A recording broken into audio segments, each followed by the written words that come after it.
Hi, this is Kerby Anderson. You know, each day we take on the tough issues and provide a biblical perspective to them. The topics we cover are wide-ranging. Apologetics, theology, prophecy, creation and evolution, intelligent design, marriage, family, child-rearing, the millennial generation, trends in society, politics, economics, business, religious liberty, the Constitution, public policy, foreign policy, military policy, tensions in the Middle East, abortion, homosexuality, pornography, sexual ethics, media, technology, history, and America's godly heritage. We talk about anything that affects your faith, your family, or your freedom. So don't go anywhere, because Point of View starts right now.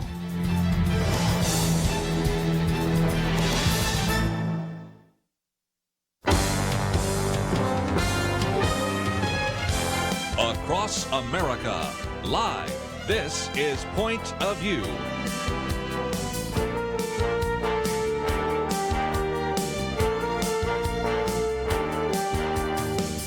And now, Kerby Anderson. Thank you for joining me. It is the Monday edition of Point of View, and this hour we're going to look at some issues in the news, probably a few stories that you have not heard, which is one of the things we try to do so often here on Point of View. But we're going to look at some of this, and then next hour, our good friend Chip Ingram, teaching pastor and CEO of Living on the Edge, will be with us. We'll be talking about his book, Discover Your True Self, How to Silence the Lies of Your Past and Actually Experience Who God Says You Are. Very good book. 6 categories, 12 chapters that really will do some work in helping us understand from a biblical point of view who we are. Then if you happen to be with us the next hour, we of course broadcast that, but you may not be hearing that on your local station. Sometimes they carry just 2 of the 3 hours we broadcast. Bobby Parmar will be with us. We'll talk about this documentary, Fishing with Dynamite, which is an interesting title, but it comes from a comment from one of the individuals who is very critical of corporate America. This book, and really this, I guess you'd say the documentary film, but some of the written material that goes with it, really is not, it'll perceive for a second, it seemed like it's a criticism of capitalism. Really, it's a criticism of crony capitalism, and help us understand how, in some respects, we've got to apply moral principles to that, which I would agree with, and certainly that's a conversation we had with Dinesh D'Souza. So those are some topics we will certainly get into. Since this first hour, we broadcast a lot to a lot of you in the state of Texas, and even if you're not in the state of Texas, you probably, if you think back, think about the tour de force. Remember a man by the name of Lance Armstrong. Now, Lance Armstrong, since his scandal, has actually had a bicycle shop in Austin.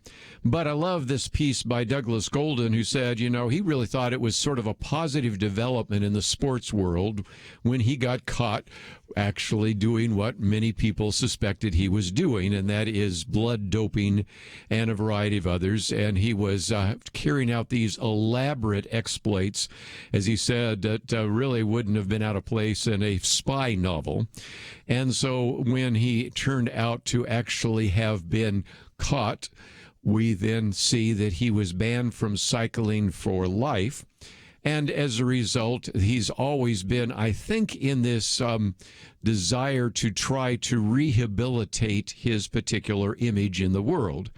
And one of the ways he tried to rehabilitate himself in the last election was he actually endorsed Beto O'Rourke, which I'm not so sure necessarily is a way to reestablish your image. But, of course, let's recognize that he actually lives in Austin, Texas. That's going to be important in just a minute. So what about Lance Armstrong? Well, he is the owner of what's called Mellow Johnny's, which has been a really significant cycling hub for the city of Austin.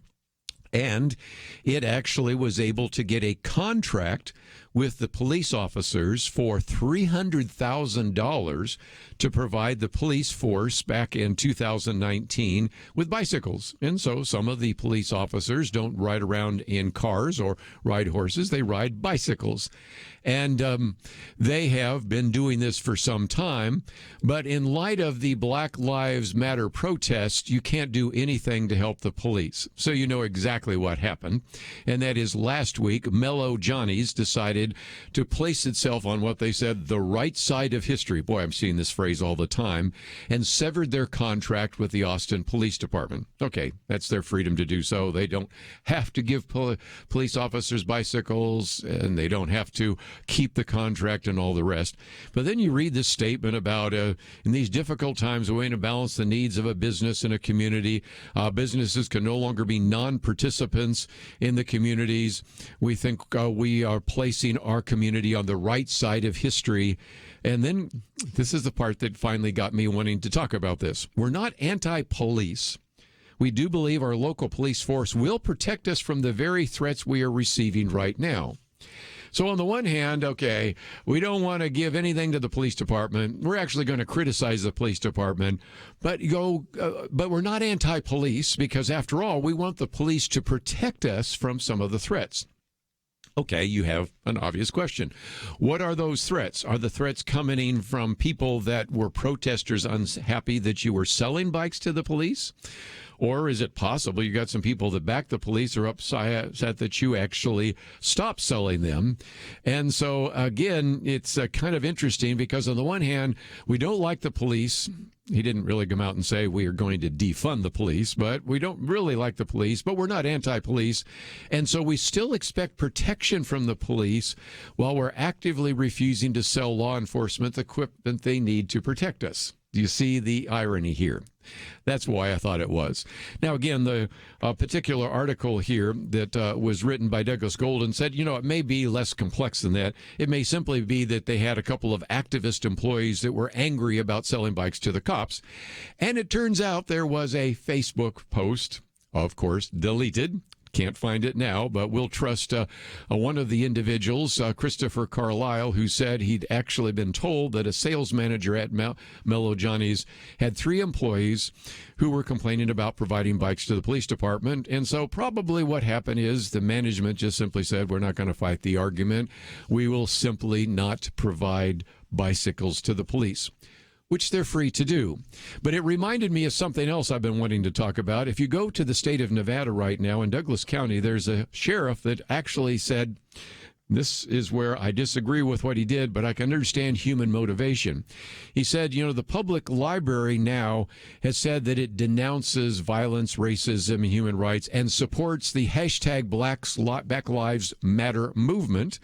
And so as a result, what the police officer said, who is the sheriff, is that when your Black Lives Matter movement openly calls for all law enforcement to actually be defunded, and that they are corrupt and racist. He then sends out a tweet that says, due to your support of Black Lives Matter and the obvious lack of support and trust you have in the sheriff's office, please do not feel the need to call 911 for help. I wish you good luck with the disturbances and lewd behaviors, since those are just some of the recent calls my office has assisted you with in the past. Now, I disagree with that. And the way to play this out is if it was just the opposite. If you had a liberal that said, I would no longer protect a conservative group or business, we would be upset about this. And so I disagree with the point that the sheriff is making. But I am talking about human nature for just a minute. Whether you're in Nevada or whether you're in Austin, Texas, just think this through. If you've made it very clear that you don't like the police, if you've made it very clear that you want to defund the police, if you've actually accused the police of being racist and corrupt, the next time you call 911, do you think there might be someone on the other end, either the dispatcher or the police officer, that might be just a little slower in the response? And I think you can see exactly where this goes. So on the one hand, Lance Armstrong's organization and cycling shop has said, we want to be on the right side of history, and that means we have to be against the police, but we're not anti-police, and we really expect the police to protect us from some of the threats we're getting right now, which I suspect some of them came from the liberals upset that they were selling bikes to the police. And you can see why sometimes the response from the police department might not be as punctual as you would have expected. I disagree with it, but I understand human nature. I'll be right back.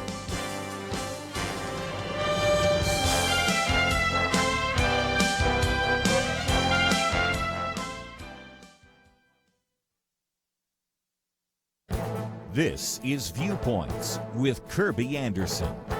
Election night on November 3rd could be much more confusing than any election in modern times. We usually expect to know who our next president will be before we head to bed.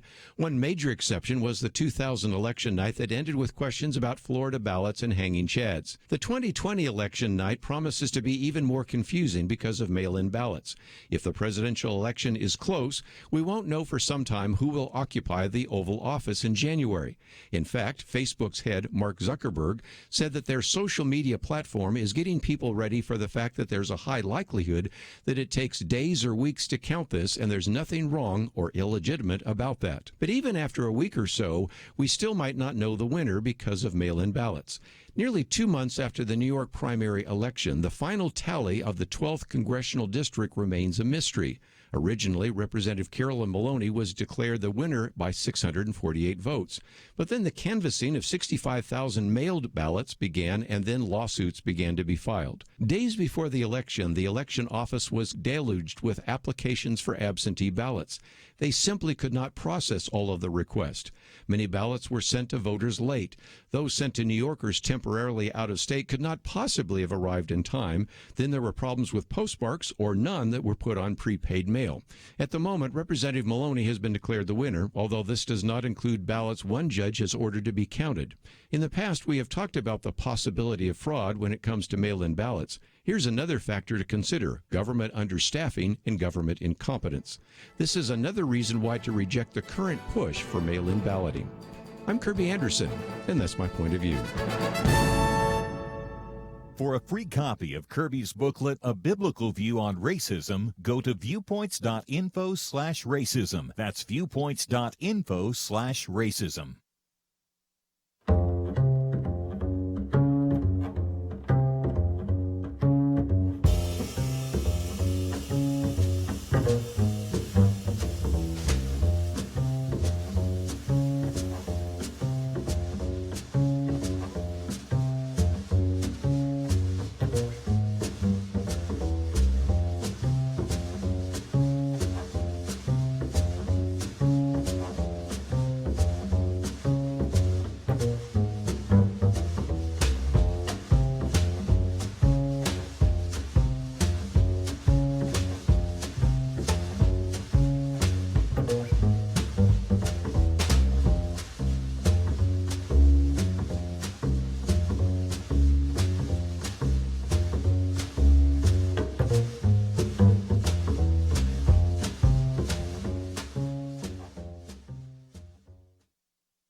You're listening to Point of View, your listener-supported source for truth. Back once again, we're going to spend some time, perhaps a little bit later, talking about the Democratic National Convention that opens tonight. We really won't get into it very much until the next couple of days. Just as a program note, let me mention tomorrow is our Millennial Roundtable. So really, I'm going to use kind of Wednesday to summarize what have happened in the first 2 days of the Democratic National Convention. Of course, we'll give coverage of the Republican Convention next week. Let me just mention my Viewpoints commentary today is about confusing election night, which gets us into the whole issue of mail-in ballots. And that's another article that I will bring to you in just a few minutes. As we said off air, who would have predicted that the post office would be political? But in this world, everything's political. Let me, for just a minute, talk about one of the articles we have posted on the website. You know, we seem to have so much doom and gloom. This is a piece that was done by Virginia Kruta. 4 positive things the media won't tell you about the coronavirus. And some of those we've mentioned, but I thought it would be good to review those again. The first has to do with the fact that there are all sorts of studies that have come down that it shows what are called age-dependent effects in the transmission and control of COVID-19 epidemics. That's one of the studies, that's one of the titles. And what we're finding is something we've said before, and that is the risk of transmission to younger children is very, very low. Does that mean that no children under the age of 18 have died? No. But we also recognize that this risk is very low.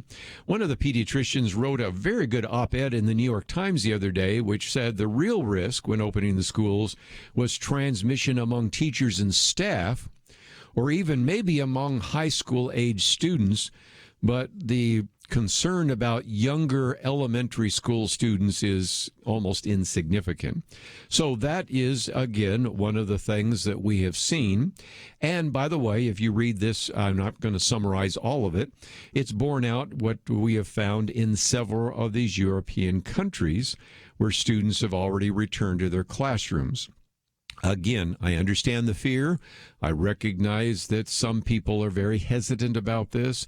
More and more school districts here in the state of Texas open today, and we're going to hear about some of them where you've had a rampant exposure and transmission of the virus. But again, the long-term effects are probably pretty low.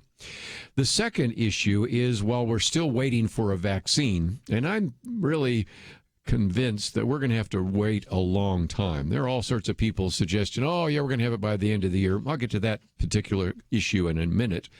But we have found the advances of some of these therapeutics. Now, one of those is hydroxychloroquine, which you can always get yourself in trouble by even mentioning. But let's again recognize that it is proven to some individuals in the medical community to be very effective. It has been seen by others to be inconclusive. And so, let's leave it at mixed results. But there are certainly a number of people that are convinced that it's a very effective treatment. Which brings us to two more, which don't seem to be as controversial. I don't know if hydroxychloroquine would have been as controversial if Donald Trump hadn't mentioned it, but once he does, you know where it goes. And then the next one is remdesivir, which is, again, an antiviral drug that received emergency use authorization for treating COVID-19 and has shown, as we've talked about before, promising results. We've had Dr. Merrill Matthews in here talking about that. And another one, which I'm now starting to see more and more people promoting, since we have so many people that have recovered from COVID-19, what's called convalescent plasma. In other words, getting plasma donated by patients who have recovered from the coronavirus that have the antibodies in their blood. So it already puts those antibodies in your blood because you're only actually pulling the plasma. And so again, very significant there as well. Another one of these benefits is we now have a lot more documentation than we did, say, 4 months ago about the effectiveness of face coverings.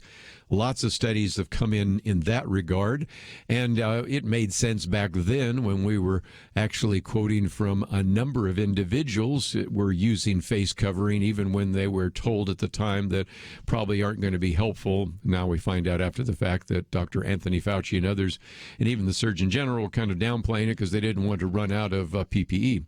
But also we have some new studies, one from Oxford University, a mathematical modeling study by Dr. Robin Thompson, showing the effectiveness of social distancing. And as we talked about before with Kelly Shackelford when he's been on the program, it makes sense that social distancing would work. But we really didn't have any studies. Matter of fact, the few that were mentioned usually talked about 3 feet, not 6 feet. But anyway, now we have more definitive studies in that regard, which now brings us to the vaccine. Operation Warp Speed, which is the event and the particular program that was put together by President Donald Trump and Vice President Mike Pence, actually has already led to a deal with Moderna, which is out of Boston, basically, to secure 100 million doses of the vaccine. And testing is taking place with this one and a number of others, which, AstraZeneca, we've talked about most of those before. And so this particular piece that we've posted also raises questions as to whether or not the Russians have actually been able to develop a proven vaccine. Now, the Russian President Vladimir Putin says that this is a proven vaccine and even said his own daughter has been given a dose of it. But you have a fair amount of skepticism in this country from people like Dr. Anthony Fauci and a number of others who are maybe a little less convinced that it is safe and effective, but we'll see. And so, if nothing else, we are still, as this particular article winds down, recognizing that we do see some uptick in some cases among children. And so it documents some that have tested positive in the last couple of weeks of July. And so you're going to always be hearing from the press about the fact that this school opened, but this many of children were actually tested positive for the coronavirus, or this particular section was closed. And we understand that that is going to take place. But it brings us down to commentary, by the way, I've got coming out next week, which once again, as some of my previous commentaries that have already been put on the website document, that what is happening because of the pandemic and because of the lockdowns and because keeping kids out of school is more, in many cases, devastating than having them go to school and running even the risk that they would contract the virus. So the world that we live in is not risk-free. Hardly risk-free. And as a result, you have to kind of evaluate all the different kind of risks that you can. Let me just mention real quickly that what we have taking place tonight will be an interesting set of speeches, and each night you will have some speeches that will take place essentially between 9 o'clock and 11 o'clock Eastern. That would be 8 o'clock to 10 o'clock Central. And if you take the time to watch it, I'm not sure how much the mainstream press will cover it, although I suspect they will do a job of covering some of it. And they'll cut away during the speeches, so in some respects you won't necessarily know everything that was said. But one of the things to watch is if indeed we recognize that Vice President Joe Biden isn't quite there mentally, as we were talking off the air. If your uncle or your father or grandfather was acting like this, you'd be thinking about taking away the keys. You know, you'd be thinking about maybe becoming somebody else on the checking account, you know, those kinds of stuff. But nevertheless, you're going to tonight and tomorrow, and by Wednesday we're going to talk about this, really spend some time talking about who's the power behind all of this. And Bernie Sanders pretty much indicated that yesterday.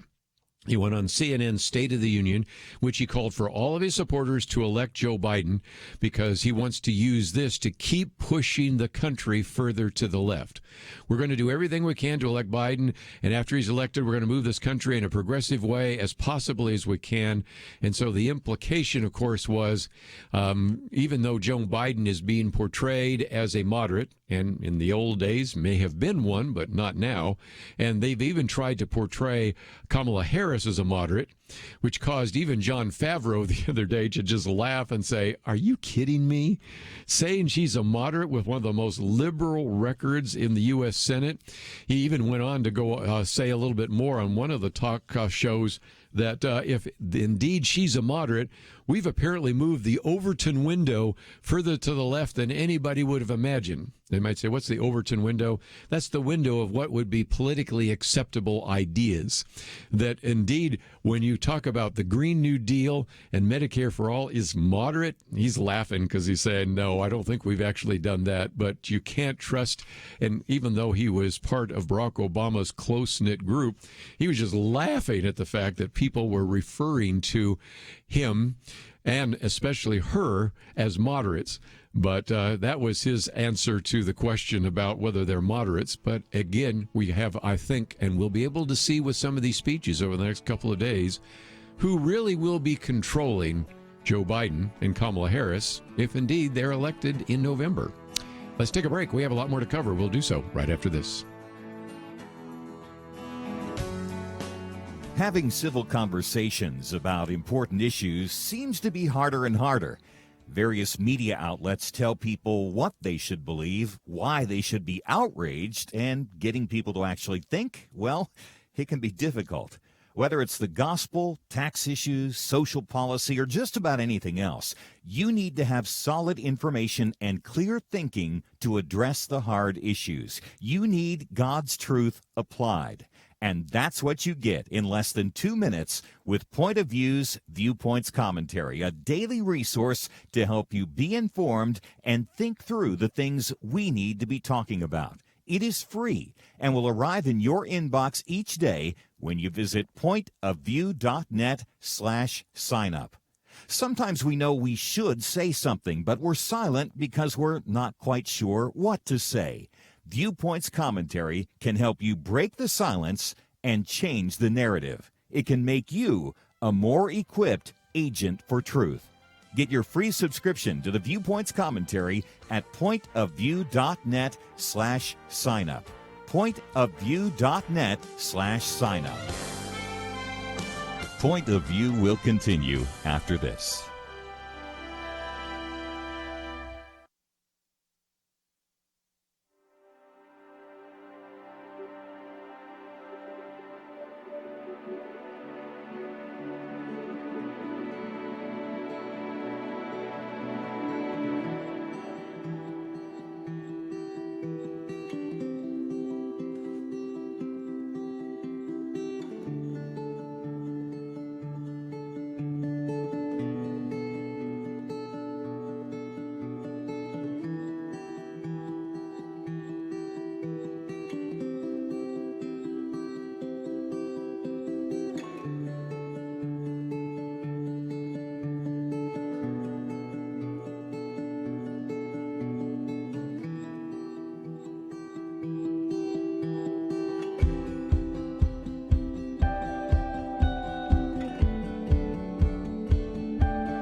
You are listening to Point of View. The opinions expressed on Point of View do not necessarily reflect the views of the management or staff of this station. And now, here again, is Kerby Anderson. You know, one of the things that we don't talk about too often is the so-called Russian conspiracy or the Russian hoax or whatever. But on Friday, and we were going to bring it up on Friday, but it's better to bring it up today, we had information that indeed Kevin Kleinsmith, and I'll explain who he is in just a minute, is an individual that decided to actually plead guilty to the fact that he forged some documents which actually pushed forward the investigation, the FISA application to actually spy on the Trump campaign and then ultimately the Trump administration. Very good piece by Adam Mill in which he says that in some respects this is a good illustration of the fact that there are more indictments, maybe even pleadings of guilt that are coming down. And this all comes from the investigation being done by John Durham at the behest of course, the Attorney General William Barr. Now, he uses a great illustration, that is, Adam Mill uses a great illustration in this article, and that is points out that when he was watching the New York production of Shakespeare in the Park, back a couple of years ago, they had the production of Julius Caesar. And it so happens that the title character there who gets stabbed looked vaguely like Donald Trump, and you might remember us talking about that. But nevertheless, in that play, and actually you can go back to the original Julius Caesar, after the actor playing Trump is dying, then Brutus, the character there, employs all of his and implores all of his co-conspirators to stoop and to bathe our hands in Caesar's blood up to the elbows and smear our swords. The idea is so doing that, then everybody became a conspirator, and as a result, no one could turn any of the other people that plotted against Julius Caesar, a.k.a. in this case, Donald Trump, because everybody had Caesar's blood on their sword. And that's going to be important in just a minute, because what you have is Kevin Kleinsmith, who forwarded a number of emails to his fellow, if you will, conspirators, which then lied to the Foreign Intelligence Surveillance Court, the FISA court. And when you look at these emails, you find something very interesting, because Kevin Kleinsmith, who did doctor one of the emails, took out some very important pieces of information.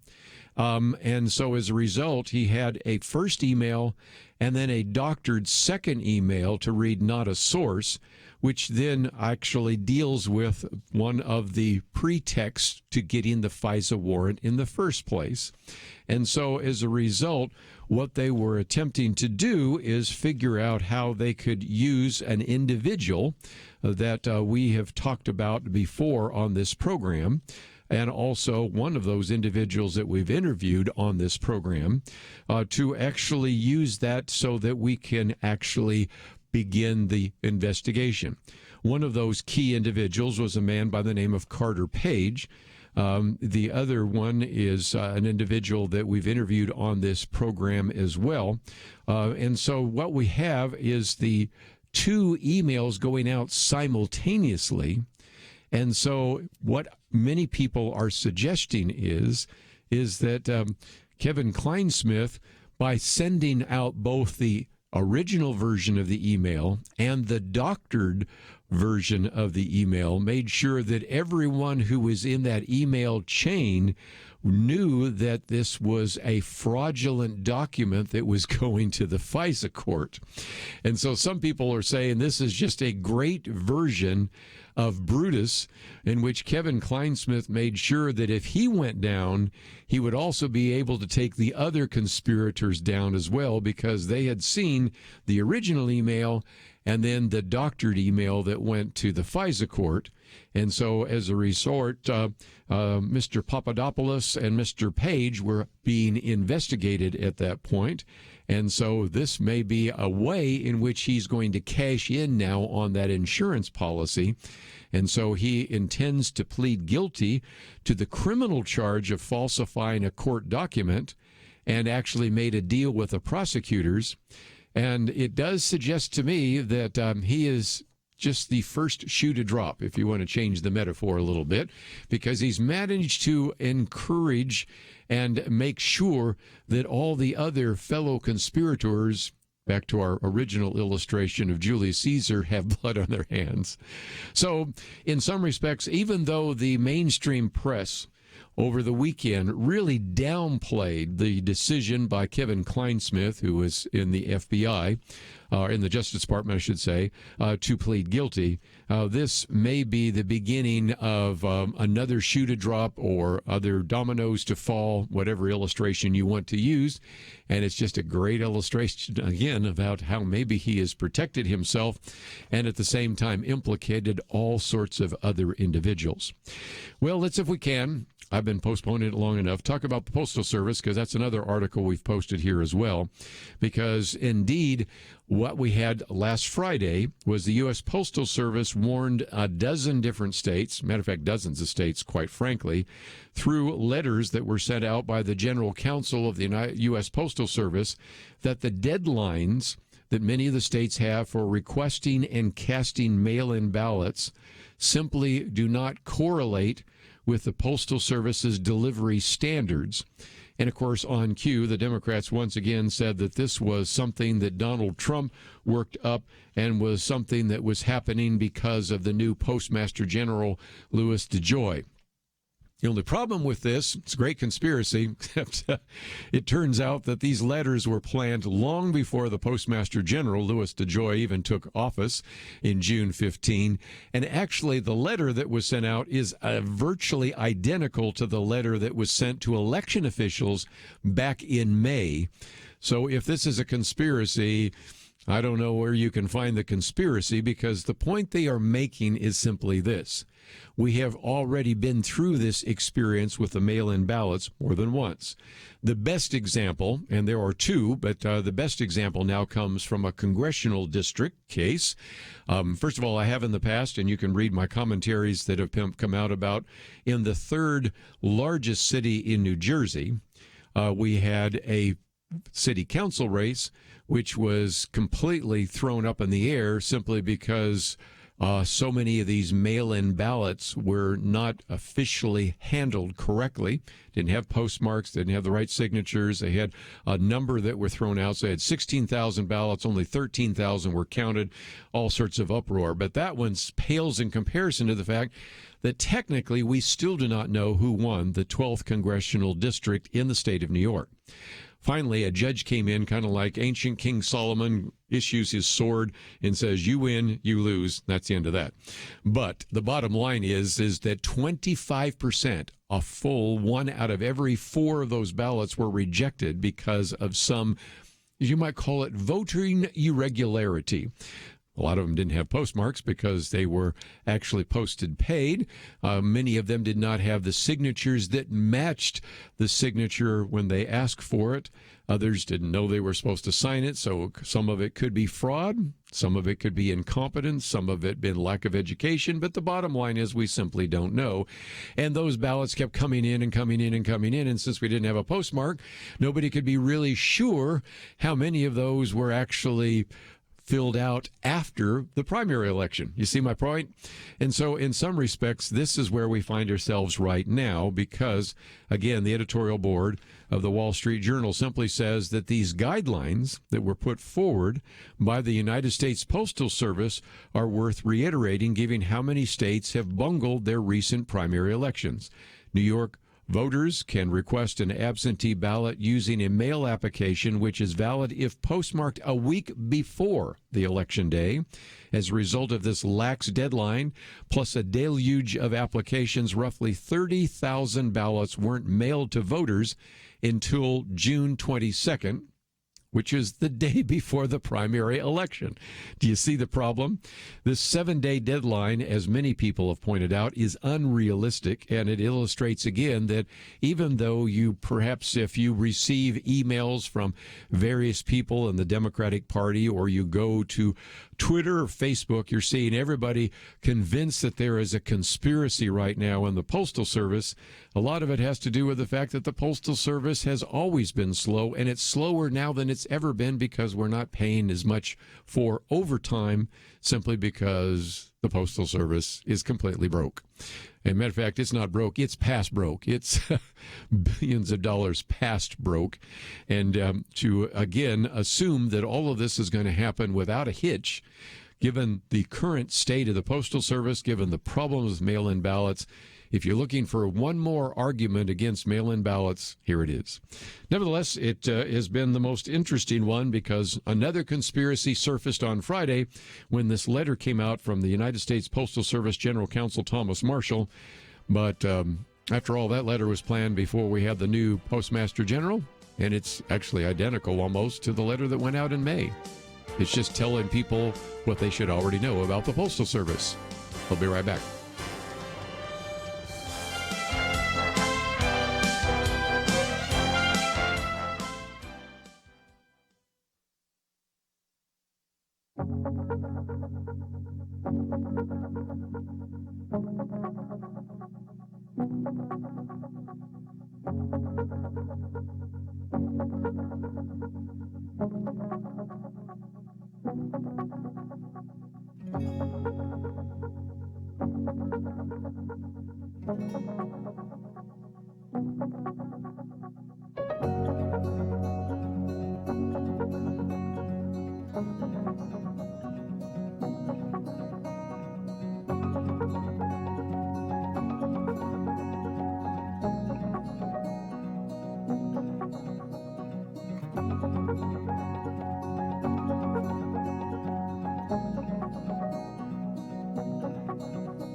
Now, back to Point of View, your listener-supported source for truth. Back for a few more minutes. Let me just give you as a program note, Chip Ingram will be with us. And again, he's the teaching pastor and CEO of Living on the Edge. Be talking about his good book, Discover Your True Self. I think you're really going to enjoy that. And then we'll spend a little bit of time in the next hour talking about this documentary film looking at crony capitalism. We'll get back into some of the issues in the news. But you will also notice one of the other articles I've posted comes from Joel Kotkin, and it is The Twilight of Great American Cities is Here. Can we stop it? Now, he tends to believe maybe we can stop some of it, but if you want to get to a more pessimistic one, this is one I found a little bit later by James Altucher, who actually loves New York City. He said, when I first moved to New York City, it was a dream come true, but he says New York City is dead forever, and here's why. So he's just looking at New York City, but here I want to look at this piece that I've posted for for you, because what it is doing is not necessarily looking at New York City per se. It's looking at what's happening in a lot of the other cities simultaneously. And he points out that after the death of George Floyd, you've seen all sorts of things that seem to be burning down America's cities, and they're losing population during the pandemic, and some of them may never recover. So let me quote from him a couple of places in here, and you can read it in its entirety because it's a really well-written piece to remind us that maybe we're reversing almost everything that we've done up until now with the cities. Because he says the forms of disintegration vary. In overwhelmingly white cities like Portland, Seattle, San Francisco, and Minneapolis, violence has featured white radicals endorsing the extreme agenda of what he calls the neo-Marxist Black Lives Matter movement. In more diverse cities, such as Chicago and New York, protests have evolved into basic thuggery as law enforcement has been curtailed and large portions of the prison population have been released. A lot of people are even fearful of going to places like New York City now, but we'll get to that in just a minute. But there is more, and that is, he says, the pandemic has shaken the once confident ranks of the new urbanites, individuals that move to these urban areas at a time when even the New York Times is suggesting that density and packed transit lines actually worsen the coronavirus and the contagion. Some still embrace what he says theology over data, with some advocating even greater density, more crowding in the city, and mass transit. Yet, according to the New York Times, 420,000 people have left New York City. That's almost 500,000 people. 420,000 people left New York City between March 1st and May 1st, which, of course, now it's in August, so you can see that those numbers have obviously gotten over 500,000. And to put this in perspective, Joel Kotkin points out this nearly equals the city's total population increase from 1950 to 2019. So if you think how New York City has grown since the 1950s all the way to the 21st century, that many people now have left just in a few months from New York City. So it gets back to the pandemic, because he points out the city's vulnerability comes not simply by calculating people per square mile, but by exposure density brought on by continued contact with people, particularly in crowded, unventilated places like subways, small apartments, elevators, and offices. And again, it's very clear that that's what is happening, because he says even as the pandemic has spread to other parts of the country, notably meat packing plants, border towns, and Native American reservations, the correlation is simply impossible to ignore. Well, then you also see that not only do you have so many people that have already left, say, New York City, but you're seeing this in all sorts of other cities. A recent Harris poll suggested upwards of 2 in 5 urban residents are considering a move to less crowded places. More people, notes the National Association of Realtors, are seeking out single-family homes with yards and workspaces. And so you're seeing that taking place, certainly because of the pandemic. But there is more, and that is the changing kind of economic paradigm. He quotes from Neil Irvin of the New York Times, who originally claimed that there would be superstar cities like New York and San Francisco and Seattle, which would prevail because they have the best chance of recruiting superstar employees, especially when you're talking about like San Francisco and the Silicon Valley and Seattle and things like that. They're going to attract a lot of people for the high-tech industries. And what he was predicting at the time is what you would have is all the superstars would move to cities like New York and San Francisco and Seattle. And by contrast, then you would have in the rural regions of the country and the interior regions of the country, they would be left behind. Not the book, but left behind, while others would maybe even have the slums turn into, the suburbia turn into the next slums, if you will. But what has happened, interestingly enough, is just the opposite. Suburbs actually account for 80% of the metropolitan job growth, and this share is getting bigger all of the time. But then that gets us into the issue of telecommuting. Why even go to some of those cities? Why even go to those suburbs? you can do it just about anywhere. Because what we find right now is there's a recent Gallup poll that found that 60% of current telecommuters wish to keep doing so in the foreseeable future. They don't want to get the COVID-19, and they really kind of like working out of their home. Stanford economist Nicholas Bloom predicts that once the pandemic ends, online workforce will have increased from 6% to 20%. And not to be outdone, there's another study done by the University of Chicago suggesting this could grow to as much as 1/3 of the workforce, which seems to be confirmed by some of the research being done by the Federal Reserve of Atlanta in a report that came out. And so as a result, then many of these tech companies don't necessarily need people to move to Silicon Valley or Seattle. And so the tech industry, which was once seen as the savior to the cities, actually may be the most susceptible, because a June survey of venture-backed startups showed that 3/4 expect to remain fully or mostly remote. Barely 5% anticipate a return to the office, and concentrated in areas where you have the highest rates of telecommuting. Many of these software jobs are intrinsically easier to do remotely. And this all spells, I think, ultimately the twilight of great American cities. I've only read very selective quotes from just about half of this article, but if you'd like to read it in its entirety, we've posted it on the website. And this other one that came out by James Altucher, New York is dead forever, and here's why.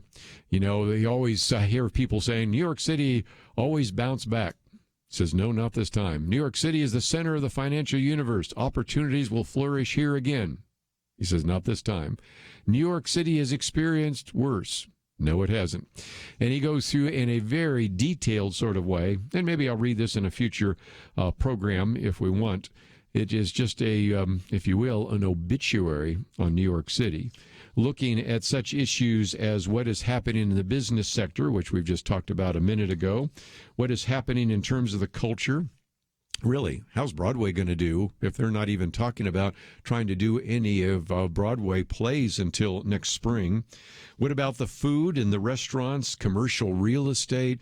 He goes through in every single detail and really helps you understand that even though he moved to New York City, loves to be living in New York City, he is convinced that in some ways New York City may be dead forever. It's a sad commentary, and it's a sad obituary on what oftentimes has been such a great city to visit if you are traveling in the East Coast. But anyway, we're going to take a break. We come back. Chip Ingram will be with us. We'll look at some things that will help you discover your inner self and your true self, and to really look at yourself the way God looks at you. So we're going to take a break. We'll continue our conversation with him right after these messages. Sometimes I think about seeds. You ever stop to consider that some seeds become entire trees, and some trees grow up and produce fruit? Other seeds become flowers or vines that bring us vegetables or berries. And some trees don't have fruit, but they're just pretty, especially in some parts of the country when it comes to the fall colors. Yes, sometimes my mind goes off like that. And I also think about such things when it comes to the seeds that so many have planted in the quest to impact our nation through Point of View Radio. You may think that your gift is a small thing, but like a seed, it can grow to have an impact beyond your imagination. If you want to see beauty again in America, consider planting a seed today and making a difference by joining the Point of View Truth Team. Get the details today, right now, by visiting pointofview.net/team or call us at 1-800-347-5151. Plant a seed for a great future. Cultivate truth. Pointofview.net/team and 800-347-5151. Point of View will continue after this.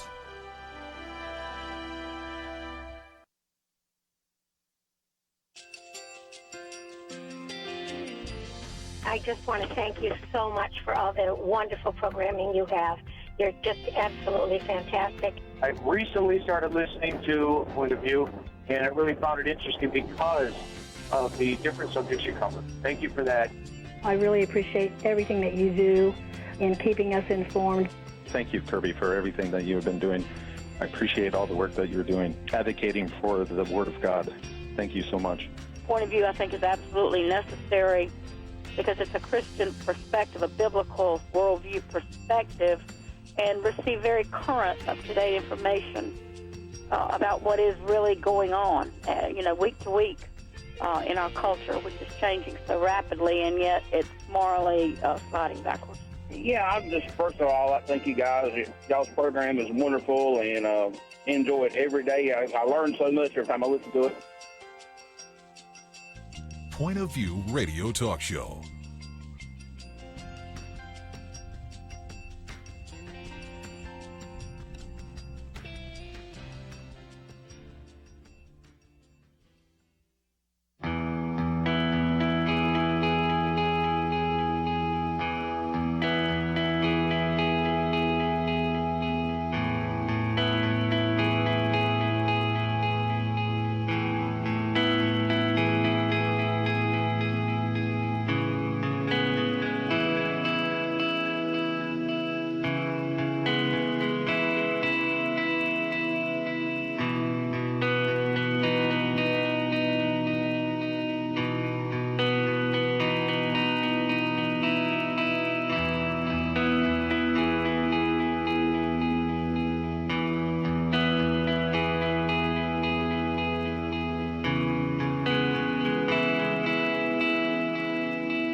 Hi, this is Kerby Anderson. Each day we take on the tough issues and provide a biblical perspective to them. The topics we cover are wide-ranging.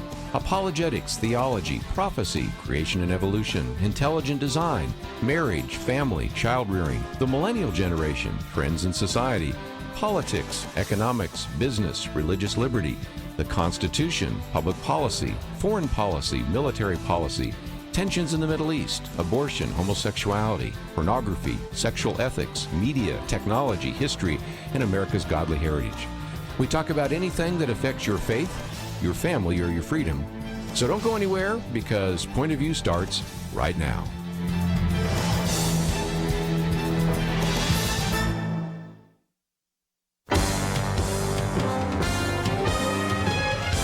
Across America, live. This is Point of View.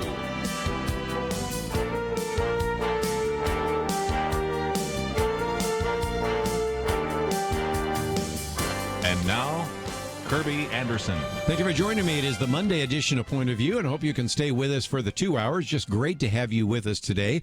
And we're going to talk about how to discover your true self, and it was very important to focus on that in light of this new study that just came out from the Centers for Disease Control and Prevention, in which they did an incredible number of surveys of Americans and found that 4 in 10 respondents reported at least one adverse mental or behavioral health condition. More than 3 in 10 suffered from anxiety or depression. More than a quarter experienced symptoms of traumatic disorder. Many said they were using drugs or alcohol either for the first time or more heavily than before. And even when you look at some of the reports saying, 11% of the respondents said they were seriously considering suicide, that really doesn't give the whole picture. If you go back and look at the CDC report, you'll notice that a quarter of young people actually said they considered suicide in the last 30 days. A quarter, 25.5%. One of the reasons, by the way, we will do a program tomorrow.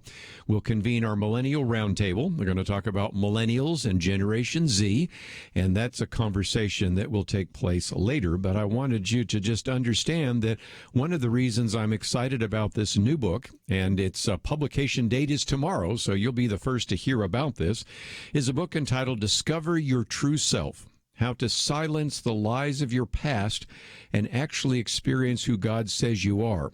Many of those lies have already been in people's minds, but they've been accentuated by the pandemic and the lockdown. And so this is a book that has 6 different categories of those lies and gives both the lie and the answer. 12 different chapters. It is published by Baker. You perhaps will be able to find it in your local bookstore, but it's just now coming out. And it's written by our good friend Chip Ingram, teaching pastor and CEO of Living on the Edge, an individual that has been involved in teaching and discipleship for more than 3 decades, and an author of a number of different books that we, of course, have talked about with him. And Chip Ingram, it is always great to have you on the program with us. Hey, Kerby. Great to hear your voice and great to be back with you. Well, again, this book's coming out tomorrow, and so we thought we would certainly want to be first in line to do an interview. And I suspect that a lot of this came from your own teaching anyway, because when we look at some of the numbers that come from the Centers for Disease Control and Prevention, CDC, we can see that people have been dealing with things in their past: rejection, insignificance, fear, or shame, or guilt, or angst of some sort. And what you're really attempting to try to do is, in one chapter, deal with the particular lie and then give an answer to that question. And it seems to me that that is always a problem that people are dealing with, but it seems to be even more accentuated right now, don't you think? I think you're right, because the things that we use to numb ourselves or to get away from facing, these are deep issues, and we all have them. But, I can't go to a concert, I can't go to a ball game until recently, and it still doesn't have quite the pizzazz. Watching a baseball or basketball game with no fans, everything seems to be, so challenging. And I think what it does is it puts up to the surface, people have had more time to think, to ponder, and less ability. Either, I heard you talk, many people are escaping more through drugs and alcohol, or thinking of, suicide in its most profound essence, is escaping everything. It's just, I feel hopeless. And there's great, great hope, but there's those dark times where people begin to lose that perspective, and then it gets very, very serious. So good timing. God knows what people need, and I hope in the next hour we can be a real encouragement to them. I would think so. And again, I know you wrote this before we had a pandemic and everything, but I think this book is even more significant. And again, we have a link to livingontheedge.org. I strongly encourage you to support that ministry. My wife and I do, and we get a chance to listen to various CDs that Chip Ingram sends to us and the rest. But let's get into the book, because even though we look in the mirror, sometimes we don't see our real self. And you talk about, after a basketball game, having a chance to be with this woman, long blonde hair, beautiful blue eyes, 3.7 grade point average. We all know how we kind of feel a little intimidated when we're sitting across from them. But after listening to her story, you said for 2 hours, the disconnect, I guess is probably the best word to say it, the disconnect between who she was and how she saw herself was just very different, because in some respects she should be feeling very confident, and if anything, she really seemed to hate herself, didn't she? Yeah, many years, that was my senior year. It was after a college basketball tournament at the end of the year, and this cheerleader and I were good friends and committed Christians, and everyone had gone to do a lot of things to party in ways that we just didn't think would be a very good place to be. And we found ourselves at a coffee shop talking forever. And as you shared, I mean, she was, there's, and it's not all a blessing. It's crazy. But there's women that are attractive. There's women that are beautiful. And there's some that are stunning. And they're very intimidating.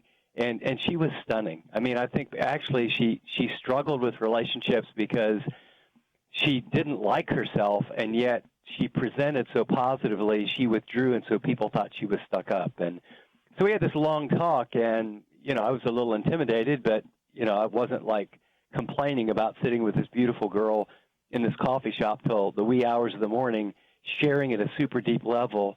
But my jaw dropped as I listened to her, kind of peel the onion of her self-perspective and see herself as a failure, as ugly. And I never knew I would write this book, and I never dreamed I'd be a pastor. But I do know that as I begin to pray and think about when did I first learn that how people see themselves and who they really are, that there could be such a variety. And as I share a little bit later in the book, I must like, girls with long blonde hair because I married one. Yes. And I met a very beautiful girl who became my wife, who was beautiful and talented and smart and godly. And within 6 months of our marriage, I think I came to realize she probably had the worst self-image of anyone I'd ever met. And she couldn't receive my love because she thought she was so worthless. And, that stuff of if I only looked like this or had so many more likes on Facebook or more people looked at my Instagram or if I was more famous, all those things don't have the power to do what we desperately need inside to feel loved, accepted, belong, have purpose. So, it's not just them, right? Mm-hmm. I grew up, you did, Kerby, with mirrors that, if you're more athletic or if you get good grades or all these things get pounded into our mind. And ever since, the fall, we all know there's something missing.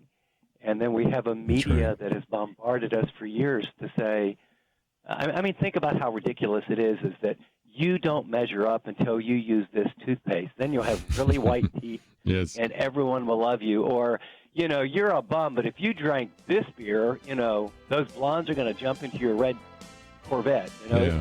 It's pretty amazing. Stuff.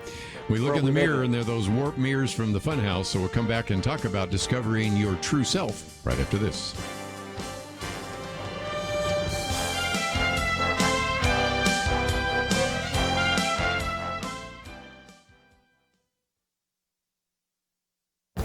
This is Viewpoints with Kerby Anderson.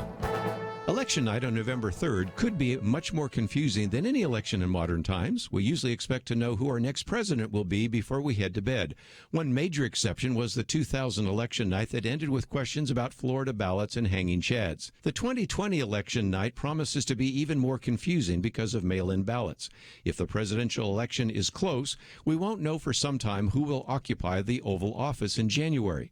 In fact, Facebook's head, Mark Zuckerberg, said that their social media platform is getting people ready for the fact that there's a high likelihood that it takes days or weeks to count this, and there's nothing wrong or illegitimate about that. But even after a week or so, we still might not know the winner because of mail-in ballots. Nearly 2 months after the New York primary election, the final tally of the 12th congressional district remains a mystery. Originally, Representative Carolyn Maloney was declared the winner by 648 votes. But then the canvassing of 65,000 mailed ballots began, and then lawsuits began to be filed. Days before the election office was deluged with applications for absentee ballots. They simply could not process all of the requests. Many ballots were sent to voters late. Those sent to New Yorkers temporarily out of state could not possibly have arrived in time. Then there were problems with postmarks or none that were put on prepaid mail. At the moment, Representative Maloney has been declared the winner, although this does not include ballots one judge has ordered to be counted. In the past, we have talked about the possibility of fraud when it comes to mail-in ballots. Here's another factor to consider: government understaffing and government incompetence. This is another reason why to reject the current push for mail-in balloting. I'm Kerby Anderson, and that's my point of view.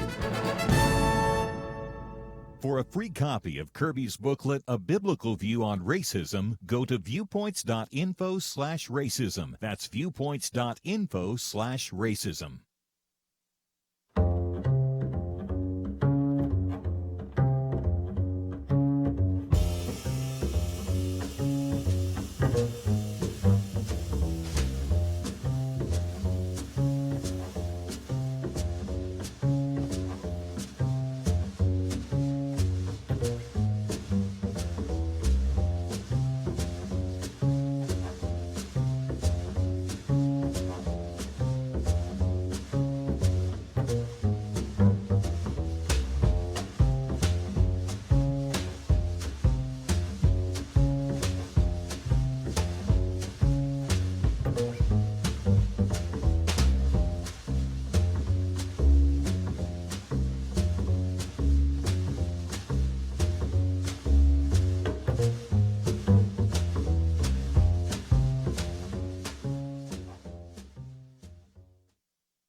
You're listening to Point of View, your listener-supported source for truth. Hey, once again, Pastor Chip Ingram with us today. We're delighted to have him with us. This new book just coming out now, Discover Your True Self, How to Silence the Lies of Your Past and Actually Experience Who God Says You Are, published by Baker Books. You should be able to find it in your local bookstore, but again, we have a link there as well, including information about living on the edge.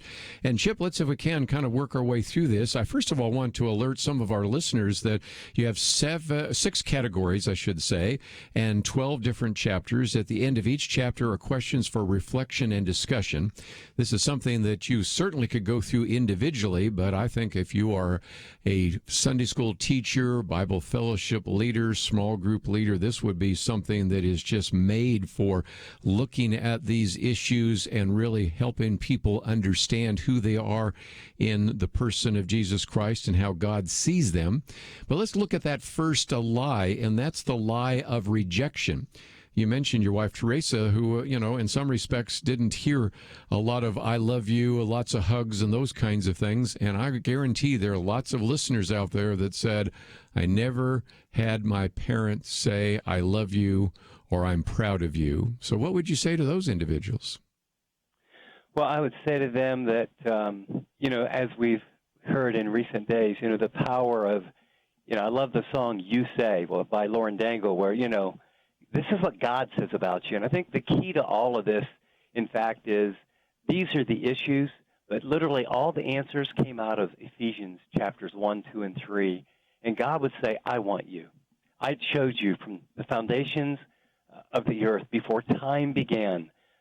You are on my heart and on my mind. And this great offer that whosoever believe, I want you. If you've ever been in a Sandlot game and someone picks you and says, I want you, or they said, we want you to be in the band, or anytime someone says, would you be my boyfriend or girlfriend, we all have this huge need to be wanted, and we all have a huge fear of rejection, whether it's little things or big things.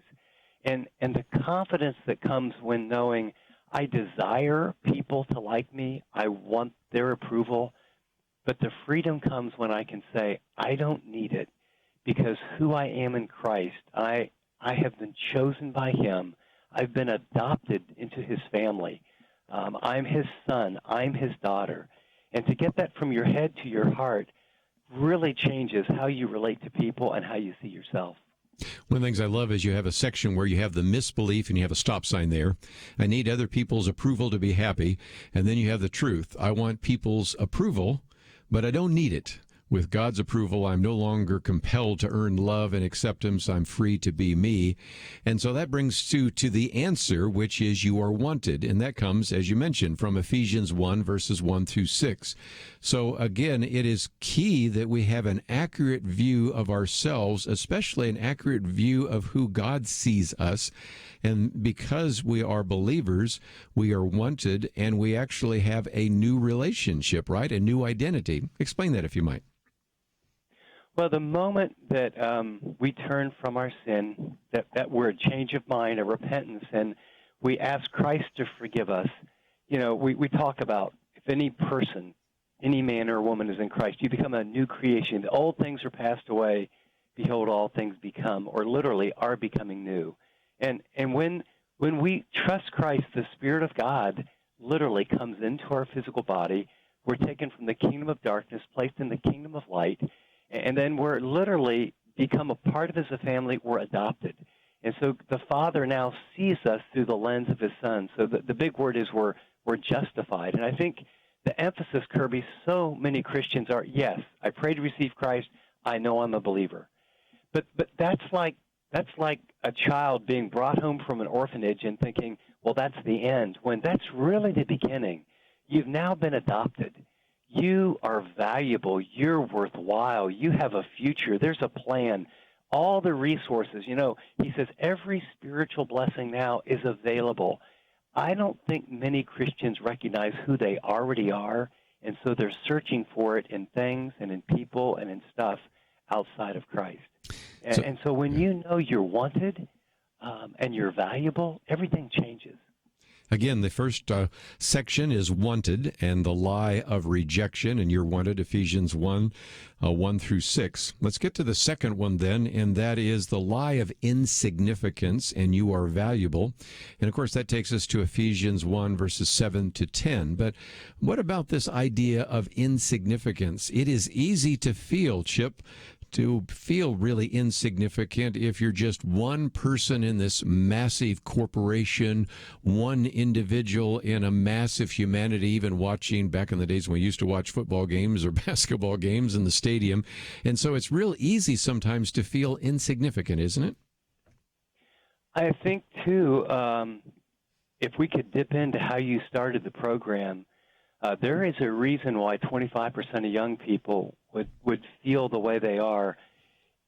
Feeling insignificant, we all have those feelings to some degree. But when you're on social media a lot, yes, and everyone's life looks so perfect, the suicide rate among teenage girls has it's gone up well over 100% in the last 10 years.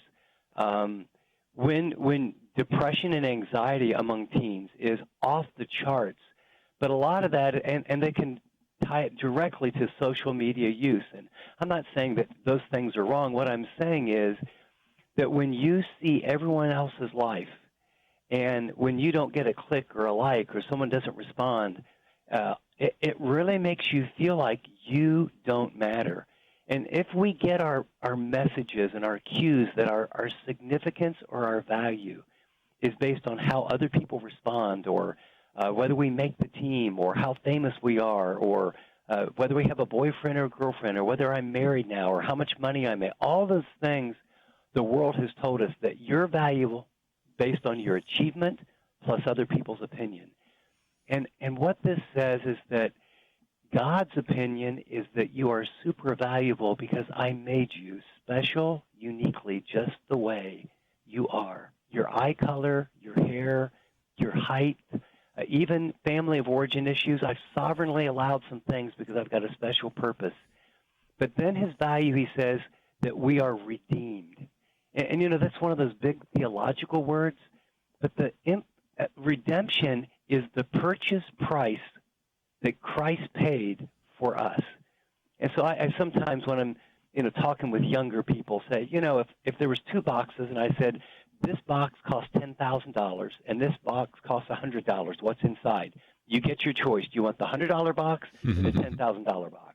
And they roll their eyes and go, the $10,000 box, because we all know that the cost of something determines its value. And just people listening, if they could grasp right now today that God says the value of their life was the blood of Christ. He says you've been bought with a price. And so when you get that, and again, those little cards at the end of every chapter, my wife and I really struggled. I mean, she thought that, she was not valuable unless everyone liked her all the time. And I didn't think I was valuable unless I was successful all the time. And so we go down paths of hers of withdrawal, of I don't measure up, so why try? And I became a workaholic by the time I was probably 13 or 14, because if you make the first team, you're valuable. If you get A's, you're valuable. If you date a pretty cheerleader, you're valuable. If you get a scholarship, you're valuable. And I just got up earlier than everybody else and maybe wasn't as gifted, but really worked hard. And even after, quote, you achieve some of those things, well, then the bar just moves. And people, at some point, they really hit a time of despair. Unless you come to the point you realize the one person who made all that there is set his affection upon you. And he made you, he wants you, he purchased you, and you're not insignificant. In fact, you're unique, and you are greatly wanted and needed, and God has a great future for you. But getting that from your head down to your heart and your being and your belief system is a journey that, we can talk about why I put those cards in there. Sure, we'll do that after the break, but I love, again, the idea that you were redeemed by the blood of Christ, and I love what you say at one point because, it talks about the riches of God's grace lavished upon us, and you think about what it was like in the first century in Ephesus, for example, in the marketplace there, and the agora, slaves are bought and sold, people are going there to buy a man, woman, and child, and then the vocabulary that Paul uses there to portray our redemption, the price God paid to set us free. It's such a very good piece. But we need to take a break, and we've looked at, of course, just 2 of the 6 categories, wanted and valuable. When we come back, we're going to talk about secure and competent, beautiful and called. It's all part of this new book that is coming out, Discover Your True Self, How to Silence the Lies of Your Past and Actually Experience Who God Says You Are. It is written by our good friend Chip Ingram, and we'll continue our conversation with him right after this.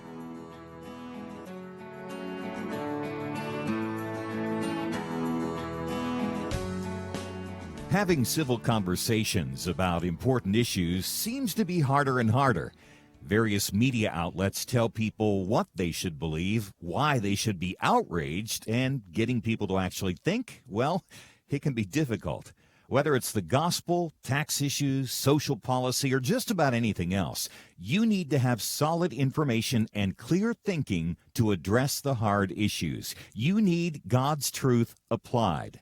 And that's what you get in less than 2 minutes with Point of View's Viewpoints Commentary, a daily resource to help you be informed and think through the things we need to be talking about. It is free and will arrive in your inbox each day when you visit pointofview.net/signup.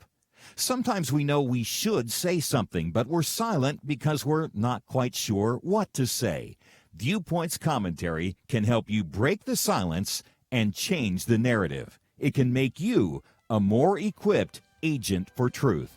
Get your free subscription to the Viewpoints Commentary at pointofview.net/signup. Pointofview.net/signup. Point of View will continue after this.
listening to Point of View.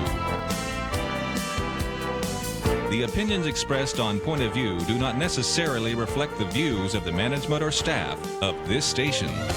And now, here again is Kerby Anderson. Continue our conversation today with the teaching pastor of Living on the Edge and CEO Chip Ingram, and we have a link to livingontheedge.org. You can find out more about his broadcast. There's a store where you can find many of his books and all sorts of other resources. And we have been looking at already the first couple of sections in this book, Discover Your True Self, How to Silence the Lies of Your Past and Actually Experience what God or who God says you are. And we've looked at the lie of rejection, the lie of insignificance, and talk about the fact that you are wanted and you are valuable.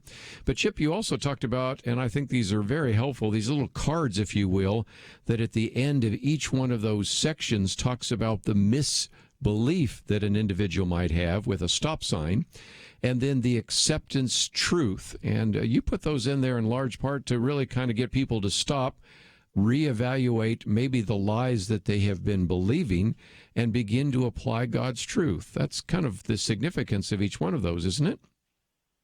Yeah, it is. I mean, Kerby, you are, you've spent much of your life helping people with worldview, right? I mean, the lens in which we look at the world, and part of our worldview is not only how we see God, but how we see ourselves. Yes. And my experience in people's worldview of themselves is, let's face it, as Christians, we all have struggles with rejection and guilt and shame and fear, and then we compensate in certain ways, some healthy, some not very healthy at all. And what I find is that most believers are trying really, really hard to be more moral, trying really, really hard to discipline themselves more, to read the Bible and pray and do what's right, or try to break out, of secret addictions and too much shopping or too much eating. And we've got it backwards.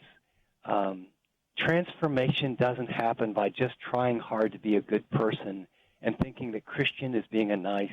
It's a supernatural relationship, and transformation happens when we renew our mind. And in other words, we get a completely different lens of how we see ourselves. And, Ephesians, the first 3 chapters are, this is God saying, this is how I see you, so this is true. And unfortunately, in our, Teresa and I both came from alcoholic families. We both came to Christ as adults.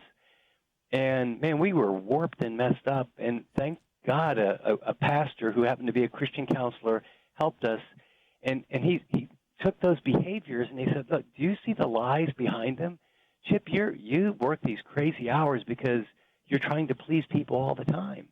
Teresa, you have these bad thoughts about yourself, and you withdraw and don't take risk and don't receive love because of these. That's your behavior, but behind it are these lies. And, for 2 years, Kerby, these very cards and a lot of other ones we got from that counselor, and we would read the lie out loud, the misbelief, and then say stop, and then we'd flip over the cards. And for 2 years on the couch before I went to work, and we were in seminary at the time preparing for ministry, realizing, how are we going to help anybody else? We are so messed up. But as we did that, we renewed our mind, and then on the card there's the truth, but then there's a passage. And as every single morning, and then to this day, I still have cards on my bedstand because it's not like I graduated. I still have different lies.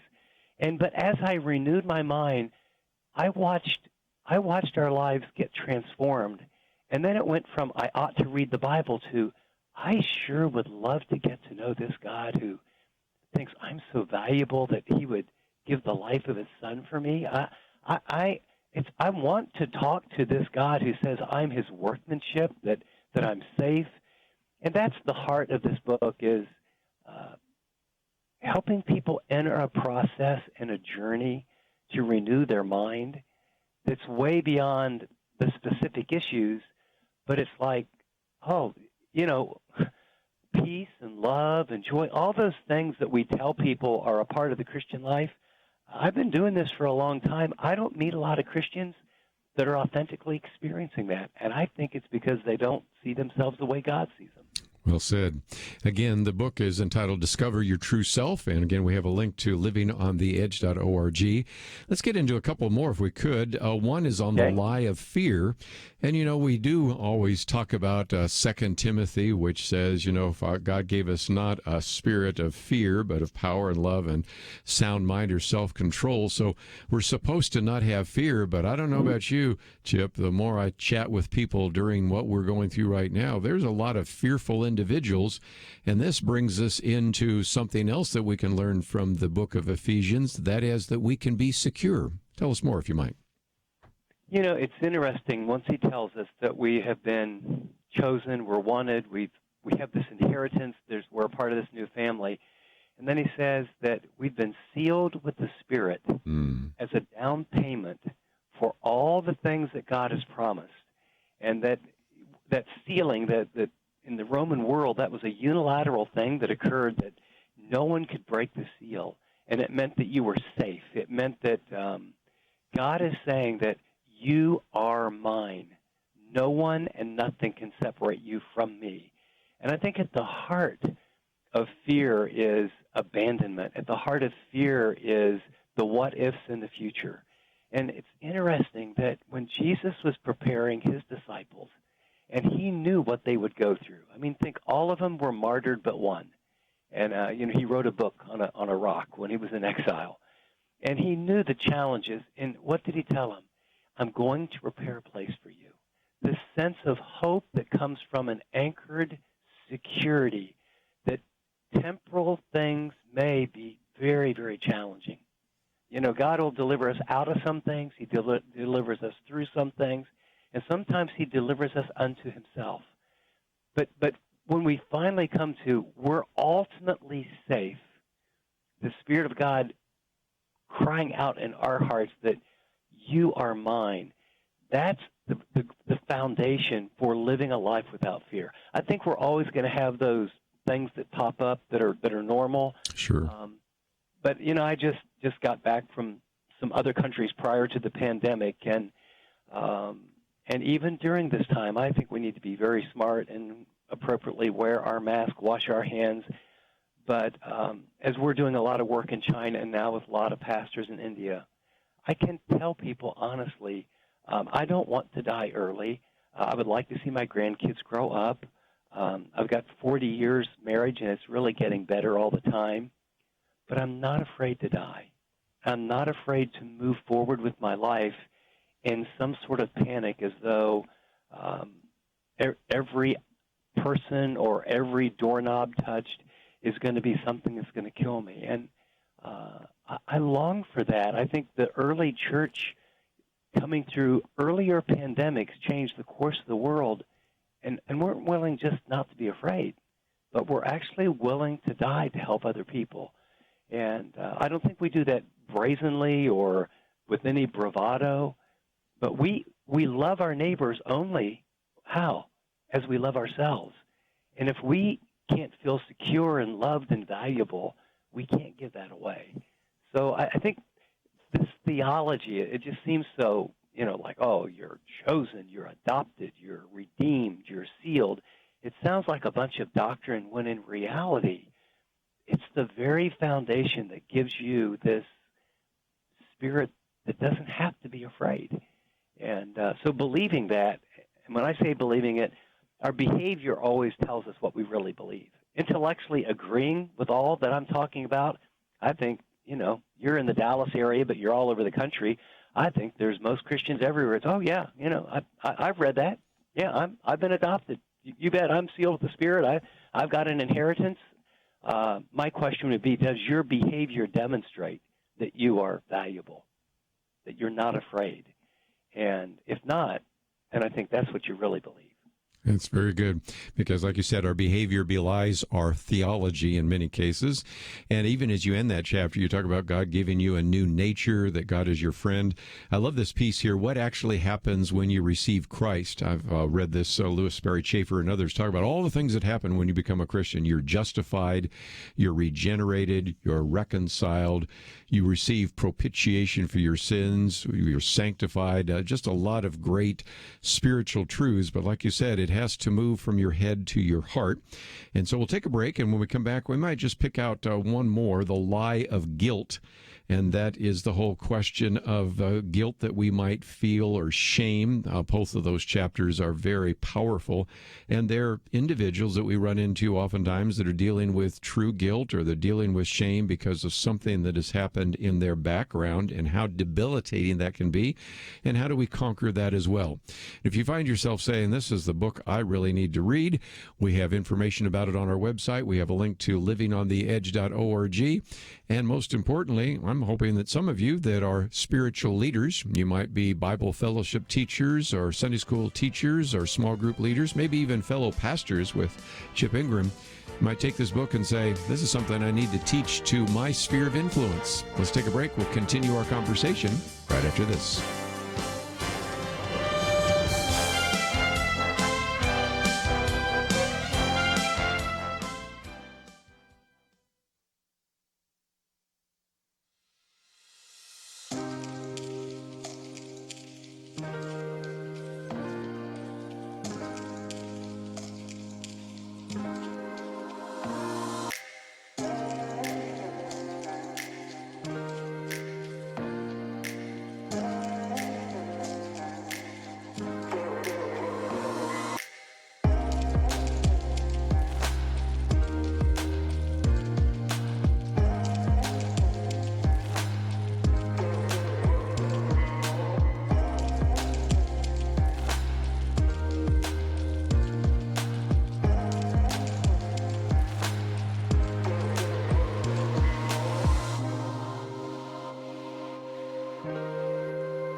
Now, back to Point of View, your listener-supported source for truth. Pastor Chip Ingram with us for a few more minutes as we talk about his book, Discovering Your True Self. And again, we've talked about the lie of rejection, the lie of insignificance, the lie of fear. I thought we might focus for just a minute on the lie of shame and guilt. Those are two different chapters, and I recognize shame and guilt are different, but sometimes they manifest themselves in similar behavior and similar attitudes. And Chip, if nothing else, this is just another very important series of issues, because that can lead to all sorts of very unhealthy responses like inferiority, passivity, withdrawal, even codependency. So addressing both of these issues is very key, isn't it? It really is, and I think the distinction is that when a person is struggling with guilt, they really get, I did something bad, or at least I perceive that I did something bad. And when a person's dealing with shame, they feel like I am bad. I'm just a bad person. I am unworthy. I don't measure up. I am unlovable. And for some people listening to that, you're going like, I can't believe anyone would ever feel that way. Take it from me and every counselor in America and around the world. Yes. It is it's hard to even imagine how many people down deep, and so much of their behavior or performance is rooted in this idea of shame. And sometimes it's a shame so tragically that they put on themselves that someone did to them. And abused victims, whether that's sexual abuse or other kinds, that when that happens when you're small, you think you're the problem. You're damaged goods. You're not worthwhile. And renewing our minds to believe with all of our heart and soul and mind that you're a competent person. The power that raised Jesus from the dead dwells in you. In fact, it's interesting, some person has to be asking in their mind, Kerby, okay, I get all this doctrine. How do we get it from our head to our heart? Right. And certainly renewing our mind is a huge way. But it's interesting, in the very first chapter, after about 14 verses of This Is Who You Are, Paul actually prays. Yes. Sometimes we think about, what do I pray for my kids? What do I pray for myself? What do I pray for people that are struggling? He prays that they might grasp and understand who they really are, that they would know it experientially, and that they would actually get into their mind and heart and being the real hope they have, how valuable they are in inheritance. And then this competency I got from that prayer where he uses 4 different words. We get our word dynamite, our word energy, our word for muscular strength, and one other word in one little passage to say, that's the kind of power he's praying that you'll believe because you already have it, that exerted the resurrection of Christ, that it's available to us. And wow, that is one of those, when you get that aha, that's why the Apostle Paul, after all of his struggles, and you talk about shame, he murdered Christians and guilt, and yet he could later say, I am what I am. That would be my dream for our listeners. I am what I am by the grace of God. And his grace didn't prove vain, but I did more than all of them, yet not me. The grace of God in me. To accept yourself, not in some weird narcissistic, but in a healthy, to look in the mirror, not just physically, but in the mirror of your soul, and to come to where I am what I am. And it's a good thing. I have all I need to do all God wants me to do. And I'm uniquely, beautifully made. We didn't get into it, but when he says we are his workmanship. Workmanship, yes. Wow. We're his poem, we're his tapestry, we're his work of art, that he has a specific plan and a good work that only we can walk in a unique way. It's really the message of our faith is so much deeper and grander and more wonderful and liberating than I think many of our brothers and sisters are experiencing. It's more than reading the Bible, trying to be good, and going to church. One of the things you talk about is Bill Lawrence. He's been on the program with us a couple of times talking about leadership, but he told your wife, you're a trophy of God's grace, which is another phrase. And then you go on to say that she actually shared her testimony at Santa Cruz Bible Church, where you've been the pastor. And when she finished speaking, more than 50 women wanted to talk to her. And so in some respects, as we fix ourselves and we begin to see ourselves the way God sees us, it really opens up opportunities for ministry. And so in the last couple of minutes, I wanted to talk about the opportunities for ministry that people can have through living on the edge. Because as you go to your website, you have all sorts of great group study resources that come from even some of the previous books. I know we've talked with you about Culture Shock, and you have a new one out about doing good and a number of others.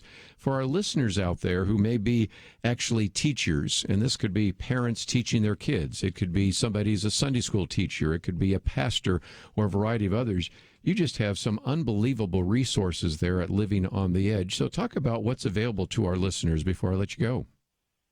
Well, we do three things for three groups for one purpose. We provide teaching for the multitudes, tools for leaders, and training for small groups. And so we get about 25 or 26 small group studies. And probably the easiest way to get everything, and it's all free, is we have an app, and mildly embarrassing, it's called the Chip Ingram app. People, I guess, knew my name more than Living on the Edge. But if they just go to the App Store and plug that in, I bet there's half a year of teaching, all that's free. There's Bible studies you can go through, short videos, again, for free, that talk about all those kind of things. So our dream is to help Christians live like Christians. And that means getting a high view of God, an accurate view of themselves, and then getting some tools. How do you actually change? I think that's my passion, Kerby, is, I grew up hearing about God, but I didn't see the reality in people's lives, and so I rejected it. And I praise God that some people lived it out in a way and shared the Scriptures with me in a way that I could understand, that created this thirst in me to, I didn't want to just go through the motions. And so I think God prepared me to create very practical tools for ordinary people. I praise God for all the brilliant people in our lives, the Robbies and the J.P. Morelands and the others. And I think my gift is to take what those brilliant people have and get it sort of on the lower shelf for most all of the rest of us to say, yeah, but what's it look like to love your wife? And what's it look like to be a good dad? And how do you, I'm struggling with lust or an eating disorder. So where's God in all that to say he loves you, he's for you, and there is a journey to go on. And only God can change a life, but he chooses never to change it alone. So there's a cooperation of you. And you said something, too. I think it's renewing our mind, but sharing your struggle and getting these things out in the open, in authentic community where it's safe is one of the big key steps. And of all the things I could say, it would be you and a friend going through this book together, or whatever content would really help them, and sharing honestly and really being real with what's going on in your life, especially right now. And a lot of people are stuck at home, and now's the time to say, we may never have this chance with our kids again. You can either look at it's a hassle, it's a pain, and we're trying to work, and there's kids, or you could say, in the sovereignty of God, we may never have this. Reset your priorities, get on a good schedule, create some structure, and say, you know what, we're gonna use this for good. And we're going to build connection and relationship like never before. Chip Ingram, we thank the Lord for your ministry, and thank you for joining us today. The book is entitled Discover Your True Self, How to Silence the Lies of Your Past and Actually Experience Who God Says You Are. It is published by Baker. You can find it in your local bookstore. We have information on our website. We'll take a break. We have a lot more to cover, and we will do that right after this. 2020. It's been a pretty eventful year. We've experienced international tensions over the coronavirus and lockdowns, economic uncertainties, cities overrun by protests, rioting, and looters, and coming soon, a presidential election. Question: where will you get real news, credible opinion, clear biblical thinking on the things that matter most? Answer: Point of View Radio with Kerby Anderson and the team. You can make sure their voices continue speaking loud and clear by taking a moment right now and joining the Truth Team. It is easy, but you do have to visit our website or make a quick call. Go to pointofview.net/team or call 800-347-5151. You have the power to make a difference. Joining the Truth Team can help ensure that millions of people will get a different opinion from the major purveyors of fake news. We don't get big advertising dollars like the networks or tax money like PBS. We depend on you. Pointofview.net/team and 800-347-5151. Point of View will continue after this.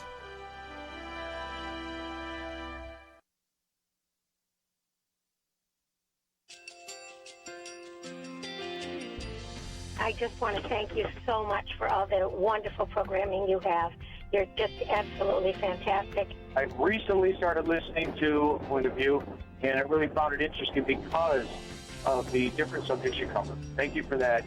I really appreciate everything that you do in keeping us informed. Thank you, Kerby, for everything that you have been doing. I appreciate all the work that you're doing, advocating for the Word of God. Thank you so much.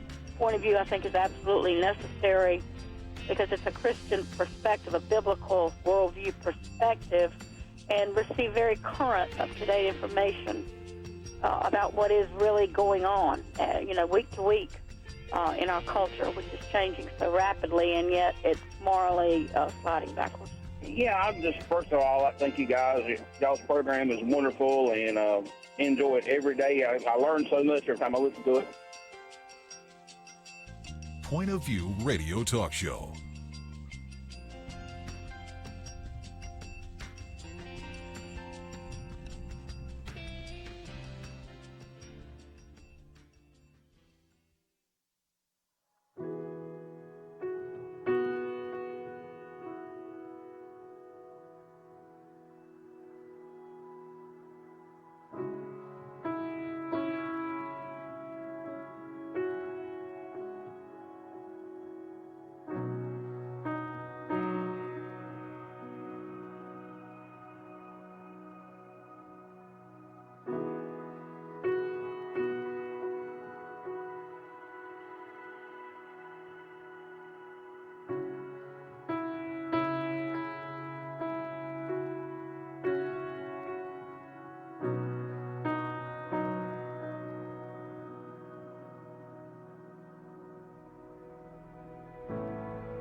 Hi, this is Kerby Anderson. Each day we take on the tough issues and provide a biblical perspective to them. The topics we cover are wide-ranging.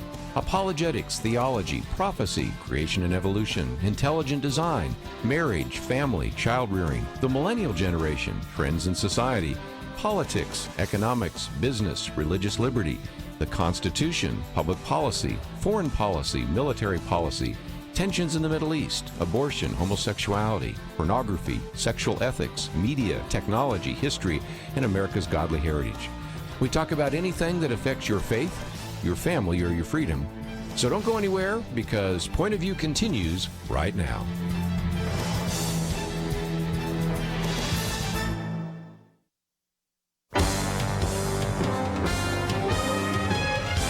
Across America, live. This is Point of View.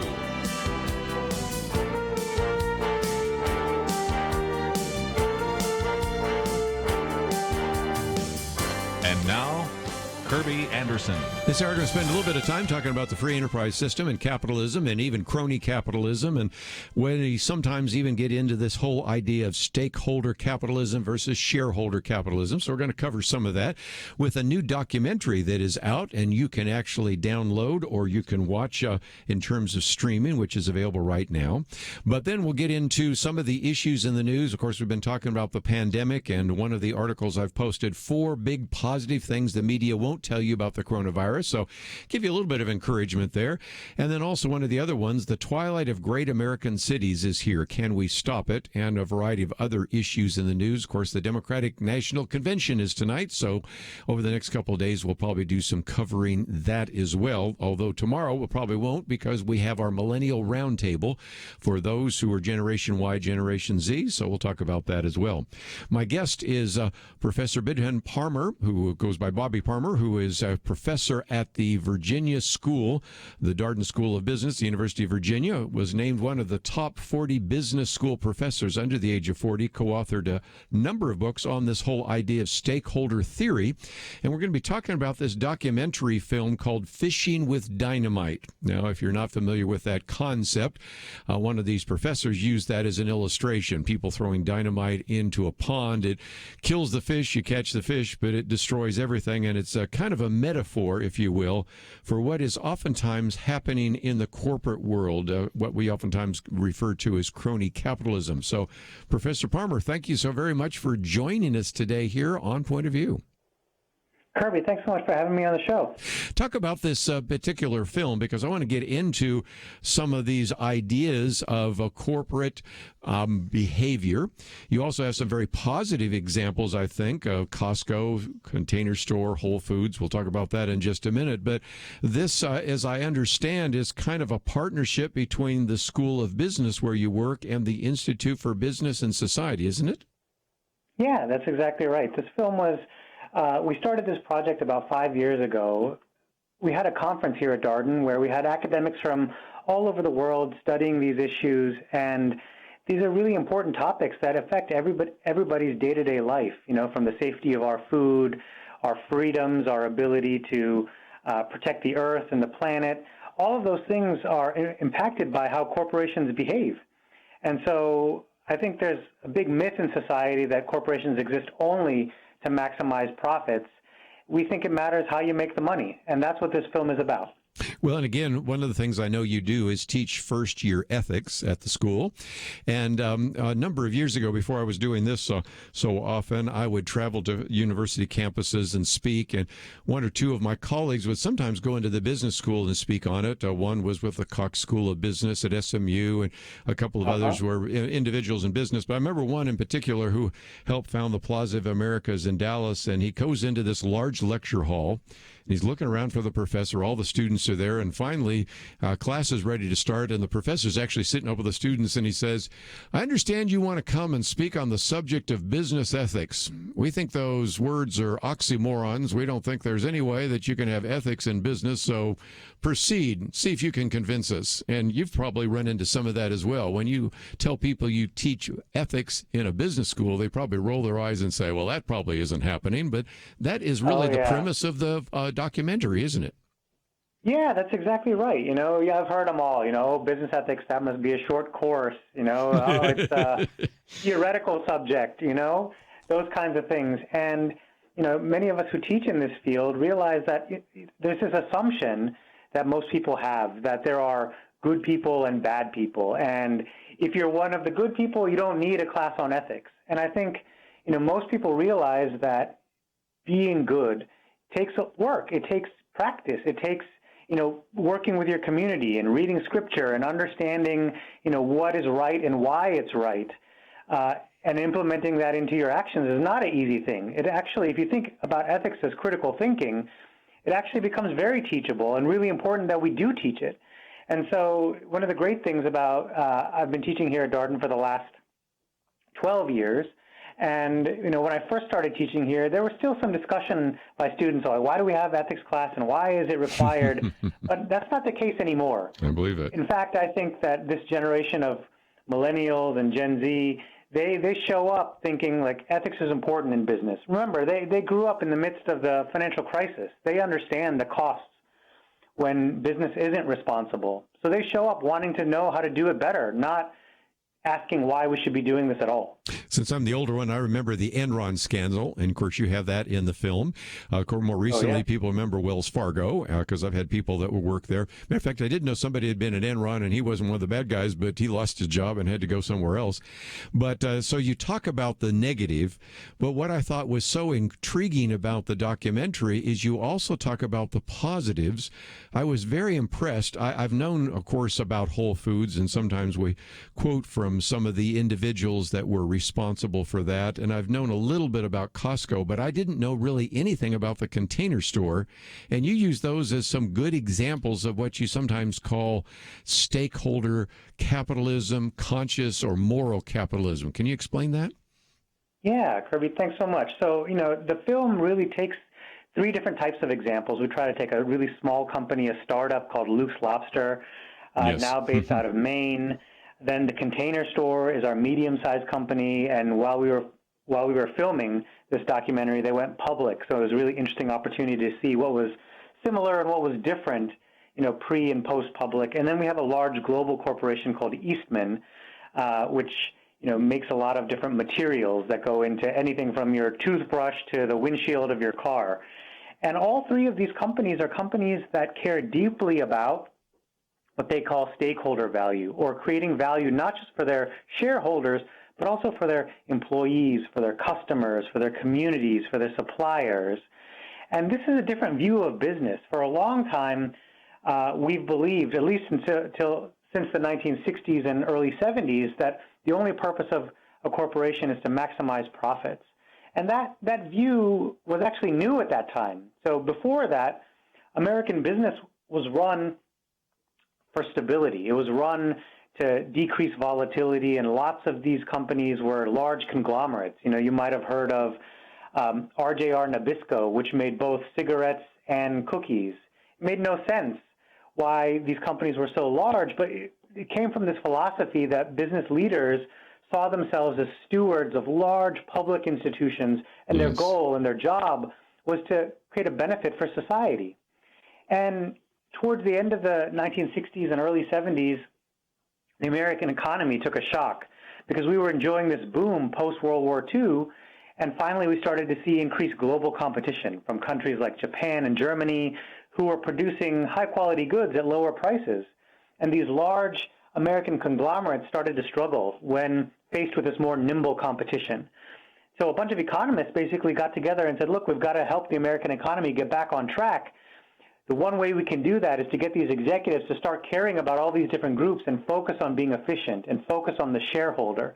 If you focus on making money, we can become more efficient. There's a grain of truth to that, but I think they've gone too far. Yes. Let me take a break because I want to come back and talk about how they've gone too far. And we have just one of those mandatory breaks.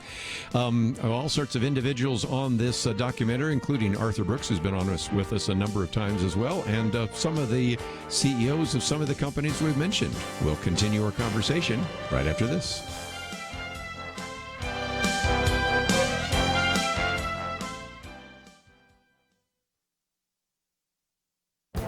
This is Viewpoints with Kerby Anderson. I'll let Election night on November 3rd could be much more confusing than any election in modern times. We usually expect to know who our next president will be before we head to bed. One major exception was the 2000 election night that ended with questions about Florida ballots and hanging chads. The 2020 election night promises to be even more confusing because of mail-in ballots. If the presidential election is close, we won't know for some time who will occupy the Oval Office in January.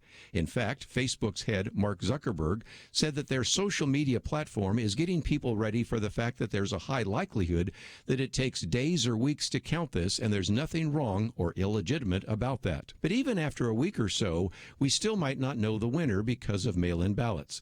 Nearly 2 months after the New York primary election, the final tally of the 12th congressional district remains a mystery. Originally, Representative Carolyn Maloney was declared the winner by 648 votes. But then the canvassing of 65,000 mailed ballots began, and then lawsuits began to be filed. Days before the election office was deluged with applications for absentee ballots. They simply could not process all of the requests. Many ballots were sent to voters late. Those sent to New Yorkers temporarily out of state could not possibly have arrived in time. Then there were problems with postmarks or none that were put on prepaid mail. At the moment, Representative Maloney has been declared the winner, although this does not include ballots one judge has ordered to be counted. In the past, we have talked about the possibility of fraud when it comes to mail-in ballots. Here's another factor to consider: government understaffing and government incompetence. This is another reason why to reject the current push for mail-in balloting. I'm Kerby Anderson, and that's my point of view. For a free copy of Kerby's booklet, A Biblical View on Racism, go to viewpoints.info/racism. That's viewpoints.info/racism.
You're listening to Point of View, your listener-supported source for truth. Continue our conversation today with Professor Parmar, and let me just mention we have a couple of things on our website, pointofview.net. First of all, we have an actual separation that you can find, which has the trailer for this documentary. It's about 2 minutes long, and we have that so that you can, of course, watch it and then click that share button. Put it on your Facebook page, put it on your Twitter feed, maybe send it to somebody that's maybe saying, I think we need socialism rather than capitalism because, look what these capitalists are doing, and I think you'll appreciate that. But also, if you would like to watch it, we have a link to the Darden School of Business, and that is the first article there on the website where you can then rent or buy it at iTunes, at Amazon, at Google Play, Microsoft. So we've made it very easy for you to watch this, and it is streaming right now. So it's something that you can use in whatever kind of outreach you'd like to do so. But Professor, for just a minute, we were talking about this idea of really trying to maximize values for the shareholders. But, of course, you've written books on the idea of stakeholder capitalism. Continue your thought, because in some respects that leads into what's being discussed on this documentary, doesn't it? Yeah. Thanks so much, Kerby. I appreciate that. So, stakeholder capitalism is this idea that capitalism as a system can benefit lots of different groups. It can benefit customers and employees, community members, suppliers, and shareholders. Shareholders are stakeholders too. And the interests of all of these different stakeholder groups are aligned. You can't pay your employees if you're not creating products and services that customers don't love and want to buy. You can't take care of your shareholders if your employees are constantly leaving. And that's one of the great things about companies like Costco and the Container Store, which we profile in the film, is by taking care of their employees, by paying them more, by providing them benefits and training, they're able to satisfy customer interest, and they actually end up producing more shareholder value than companies that try to myopically focus on doing whatever they can to get that short-term share price up. There's research that shows that if you, for example, if you're a company that shows up on Fortune's Best Places to Work repeatedly, that your earnings outperform competitors for 3 to 5%, something like that. If you're a company that's known for innovative products and services, your returns outpace competitors by 7 to 8%. And so this idea that it's either stakeholders or shareholders is kind of a false idea. If you really care about creating long-term value for your shareholders, the only way to do that is by taking care of the other stakeholder groups that are involved in your business or organization. One of the things we've done is we've had in studio here some, for example, the founder and some of the others of like Hobby Lobby, where they've made the decision to shorten the number of hours for their workers to increase their pay, and a variety of others. So you're starting to sense that there is a appreciation for that. And of course, you talk about in your particular film a number of those examples. But it also brings us back to an individual that we've interviewed pretty regularly over the years, Professor Arthur Brooks. Of course, he was at Syracuse at American Enterprise Institute. He keeps moving every few years, but we enjoy following him along. But he's also made the case that there should be a moral basis to the free enterprise system. And sometimes we've made a mistake by not talking about that moral basis, which I know is, again, one of the themes that runs through this particular documentary.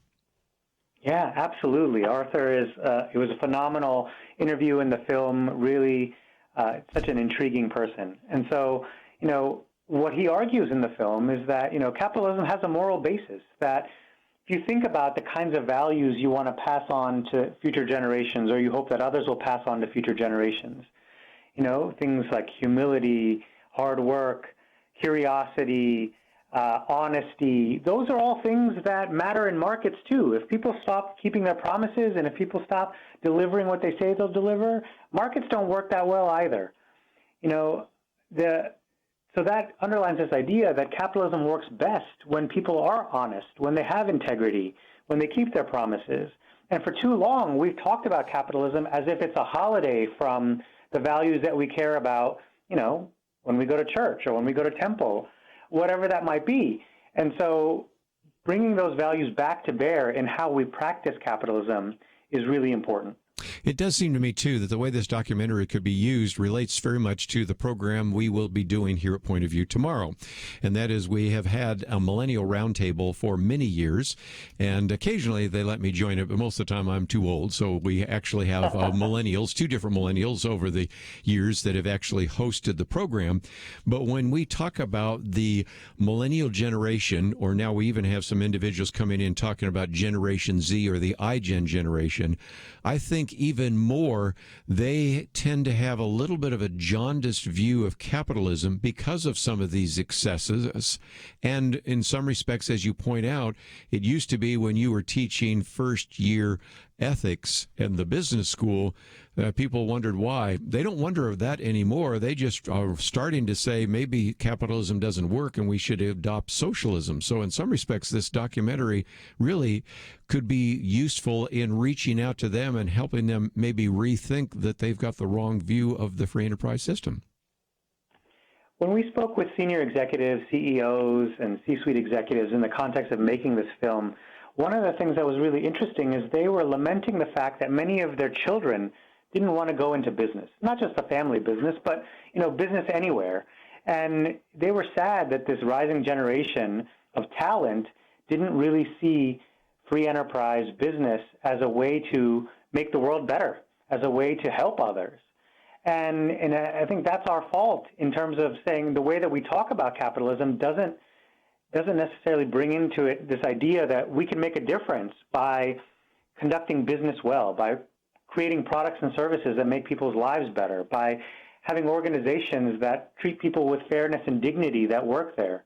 These are all moral values that can absolutely be exercised in the context of running a business, and yet they've kind of fallen to the wayside. And so the film is really a clarion call to try to bring those back. And the good news is that there are lots of organizations that are trying to do this. Some are succeeding more than others, but this idea that the only purpose of business is to make money, I think, is on its way out. And so, again, one of the reasons we wanted to have a link to all of this on the website is so people could either rent it or buy it. So let's talk about that for just a minute, because we have a link to, of course, the Darden School of Business. And then if you scroll down a little bit further, of course, you can watch the video there as well, the trailer. You can get it in iTunes, Amazon, Google Play, Microsoft. How would you suggest we use this? Because this could be seen just by an individual that like to rent it once, watch it, and be done with it. And it's very inexpensive, by the way.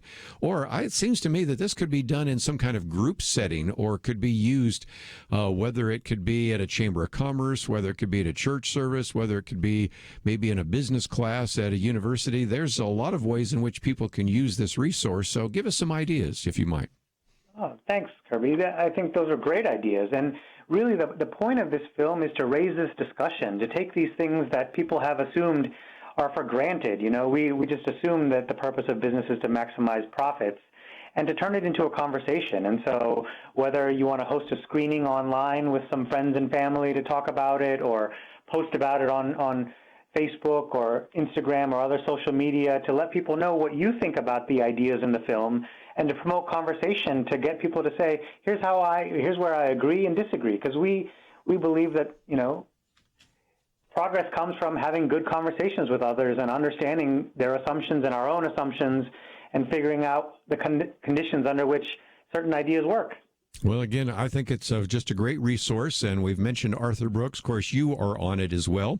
Of course, a lot of people may have seen you in a TED Talk, and then we've mentioned the CEOs of Whole Foods and Costco and the Container Store, and even the author of The Smartest Guys in the Room, and a couple other resources that are there. And, of course, we also talk about, quote, the bad guys, Enron, and a variety of others. So you've got a pretty good look at this whole issue of responsible business practices and morality. So if nothing else, I thank you, Professor, for joining us today here on Point of View and giving some of our listeners a chance to watch the film and maybe pass it on to others.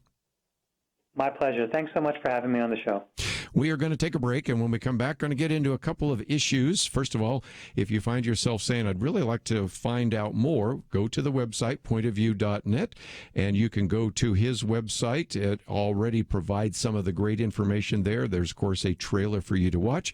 When we come back, let me talk about a couple of things. First of all, some positive things the media won't tell you about the coronavirus, and then we'll get into a couple of other negative aspects as well. And what has the, first of all, the pandemic, then some of the lockdowns and others things done to some of our cities. This piece by Joel Kotkin is disturbing, but I wanted to put it on the table because it's another issue that you need to know about as well.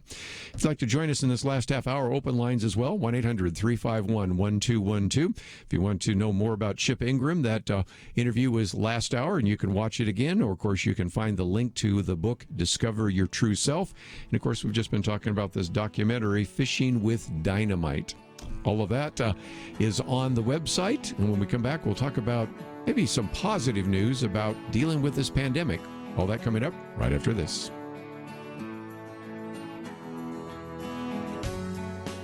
Having civil conversations about important issues seems to be harder and harder. Various media outlets tell people what they should believe, why they should be outraged, and getting people to actually think, well, it can be difficult. Whether it's the gospel, tax issues, social policy, or just about anything else, you need to have solid information and clear thinking to address the hard issues. You need God's truth applied.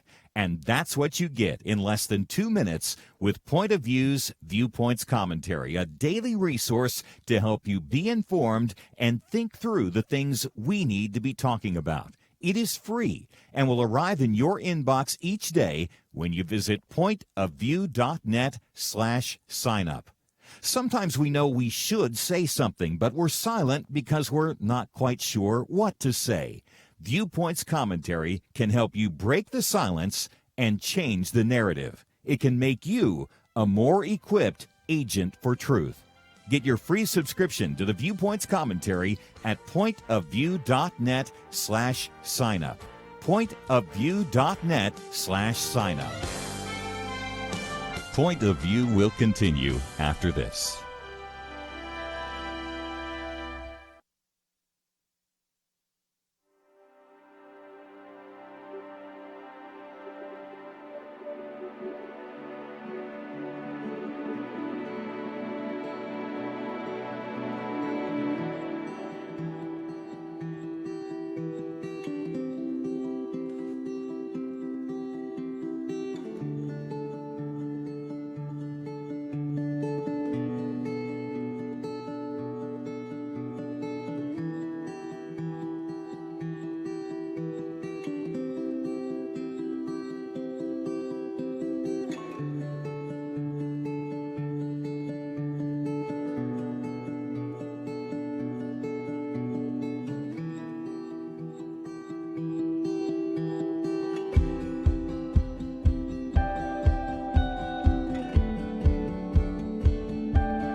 listening to Point of View.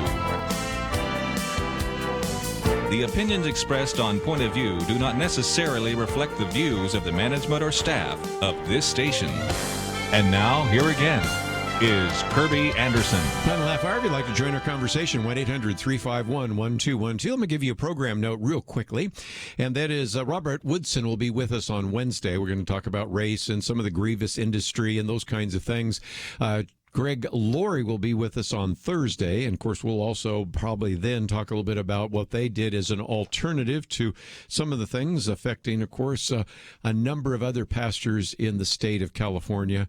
So we'll get into all of that on Thursday. Wednesday, of course, our Thursday are those two. Of course, Friday's our weekend edition, and then tomorrow we'll have kind of a millennial roundtable. Chelsea Yeoman will be sitting in this chair, and we'll do some of those conversations and pursue some of that as quickly as we can. The Democratic National Convention taking place tonight. It is actually taking place, but it will be broadcast tonight from about 9 to 11 Eastern. That'd be 8 to 10 Central, all the way to 6 to 8 Pacific. And you can get your sense of where you are in the country, where that actually will fall down, and you can watch some of it or not, and we will spend maybe some time talking about it on Wednesday. One of the articles I've posted, 4 big positive things the media won't tell you about the coronavirus. Virginia Critter talks about that. And the first thing is that we now have studies that have come out. One study called Age-Dependent Effects in the Transmission and Control of COVID-19 Epidemics, in which we're finding that really the younger you are, the less likely you are to actually suffer significantly from COVID-19. Matter of fact, less likely you are to even catch it in the first place. And then another piece that's here, a very good piece that came out by a pediatrician writing in op-ed in the New York Times, saying the real risk when schools are opening was transmission among teachers and staff, or even sometimes among high school age students. But when you talk about the younger elementary school students, probably not so much. Again, we recognize that there have been some deaths, and we are always saddened when you lose any child of any age for any reason. But again, we can see that it does seem to be safer for opening up these schools. And if you've seen any of the risk factors associated with not opening up the schools and not allowing students to go back to school, we've documented those on the program. I have a commentary going out even next week, some of which I alluded to when we were talking with Chip Ingram. Let's also talk about another positive, and that is, while we're still waiting for a vaccine, there has been a tremendous advance in use of various therapeutics. One, of course, which has been controversial ever since President Trump mentioned it, hydroxychloroquine. You know, again, we have a number of doctors that actually are convinced that this is helpful and that has been very effective. Of course, others have said it's inconclusive, and so maybe you have mixed results. I think I tend to agree more with the former than the latter, but also we have, in addition to that, other therapeutics like remdesivir, which is an antiviral drug, which was given emergency use authorization by the FDA for the treatment of COVID-19, shows very promising results, and we've talked about this before with Dr. Merrill Matthews in studio. And a third one, which is what is called convalescent plasma. And what that is basically plasma, which is part of your blood, which is selected out, which has the antibodies for COVID-19. This comes from patients who have already recovered from the coronavirus disease. COVID-19 has the antibodies, maybe even sometimes the T cells, and that has been another treatment regimen which has been very effective. So we have those positives. Another one is the reality now that we have some pretty good studies that do show the value of face coverings to help mitigate the spread of a disease like this. That is something which always seemed to me to be sort of intuitively obvious. I remember months ago doing a quote or two. I don't know if we did. Yeah, we did an interview with Jay Richards, and we also quoted from him about some of the potential value, but now we have studies that have come out in that regard.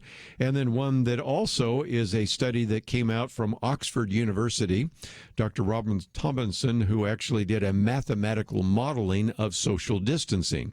As we've talked about before, and I remember Kelly Shackelford bringing up, social distancing makes sense, but it's not like we had a lot of studies that actually document what we assume to be the case, and that is when you're further away from somebody, your likelihood of actually catching the disease is less. In the old days, they used to talk about 3 feet. Now they talk about 6 feet, but neither the case. Again, this is a model that actually demonstrates its effectiveness as well, which, of course, brings us to something else. What about the vaccine? Well, the president and the vice president, President Donald Trump and the vice president in particular, Michael Pence has actually put together with the coronavirus task force what's called Operation Warp Speed, and that is an attempt to actually produce as many vials of the vaccine as possible.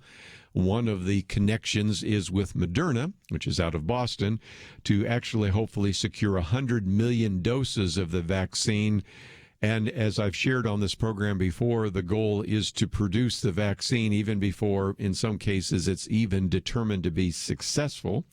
If it's determined that it's effective, they will use it. If it's not seen as very effective or safe, they will destroy it. So that's spending money on the likelihood, or the hope, at least, probably a better way to say it, that indeed those would be effective.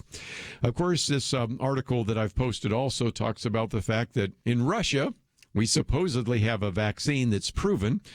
That's if you believe the president of Russia, Vladimir Putin, who says it's been proven, it's been effective, and he even gave his own daughter a dose of it. Well, maybe, but there are a few people that are still a little bit questioning about that, including Dr. Anthony Fauci and others, so we'll see where that takes us.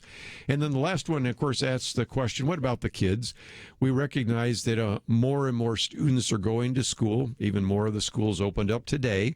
Others will open up soon, and the hope is to keep them safe inside the classrooms, but also to recognize that many of them are going to engage in extracurricular activities. There has been an uptick in some of that in terms of those that actually have contracted the virus, so that is something we'll continue to watch. But if nothing else, many of these were some of these positive ideas and positive trends, some of which just don't get covered very often, if for no other reason than the fact that sometimes it's only bad news that makes the news.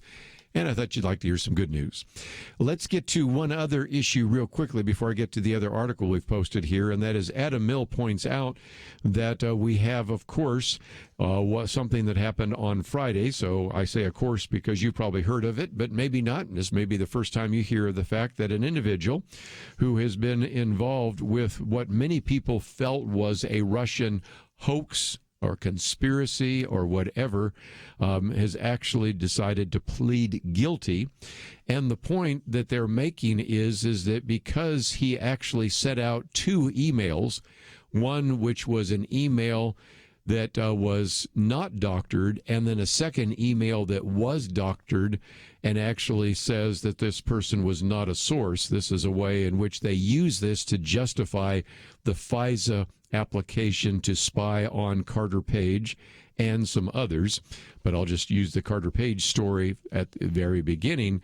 This is now suggestive of the fact that anybody that received the email would have seen that you had one email that was not doctored, and then the one that was doctored that went to the FISA court, and because it went to the FISA court, that was used as a justification for the spying, first on Carter Page, but eventually on the Trump campaign and even the Trump administration in what was called Crossfire Hurricane. Now, what I think is so intriguing about this is the fact that since both the doctored and undoctored versions were sent to a lot of other individuals, then it can, in some respects, suggest that when he actually now is willing to plead guilty to falsifying a court document, that he's also made a deal with the other prosecutors, suggesting that anybody else that received the email could honestly see that it was changed, it was doctored, and thus they become co-conspirators with him as well. The argument, which is made by Adam Mill, is that if nothing else, it's reminiscent of the killing of Julius Caesar in Shakespeare, where Brutus has everybody get blood up to their hands, that everybody's got blood on their hands, so nobody can actually go down for the crime of killing Julius Caesar. Everybody is going to go down for it. It's sort of like the same kind of idea here that Kevin Kleinsmith is put blood on everybody else. And so instead of this being just one shoe to drop, it may be the first of many shoes to drop. Or if you want to change the metaphor, it's the first, if you will, domino to drop. Other dominoes are going to drop. And even if over the weekend a lot of the mainstream press just simply ignored the story about Kevin Kleinsmith, it suggests that there are other people that are going to be indicted or have to plead guilty as well. Stay tuned. We'll keep talking about this here on Point of View, but I'm going to take a break and come back with more right after this.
Now, back to Point of View, your listener-supported source for truth. Back for a few more minutes. Let me just mention tomorrow will be our Millennial Roundtable. You got kind of our all-star cast here, and I think you really enjoy those conversations that will be taking place. But my first article that I posted here, it is by Joel Kotkin. The twilight of great American cities is here. Can we stop it? And the implication is probably not. And unless you think that's a one-off, I also have this one, which I didn't post, but you can find it. It's out there. James Altucher, New York City is dead forever. Here's why. And he said, I love New York City. When I first moved to New York City, it was a dream come true. He loves so much about New York City, but he says it's just not coming back, and it may be dead.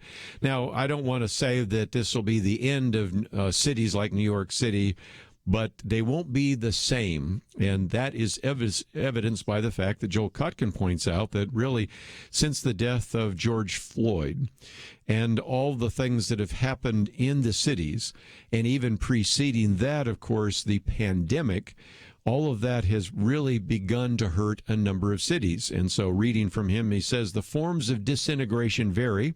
In the overwhelmingly white cities like Portland, Seattle, San Francisco, and Minneapolis, violence has featured white radicals endorsing the extreme agenda of the Black Lives Matter movement.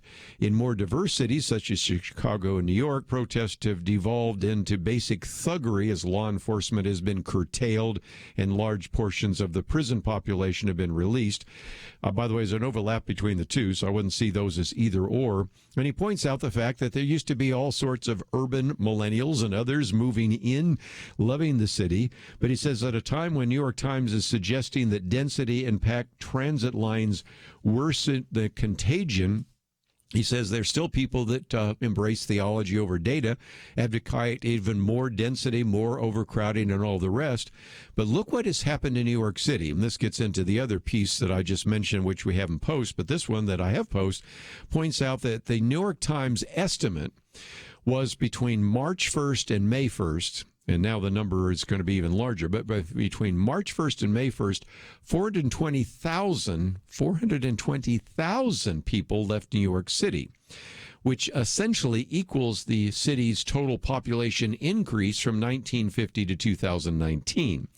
And so as a result, you're just seeing a remarkable decline, which is now continued because since May 1st to now, our date today, August 17th, don't you think that number's almost doubled? Probably, or at least increased by another 50%.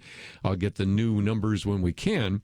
But the point they're making is, first of all, with the pandemic, the city's vulnerability comes not simply by calculating people per square mile, but by exposure density brought on by continued contact with people, particularly in crowded, unventilated places like subways, small apartments, elevators, and offices.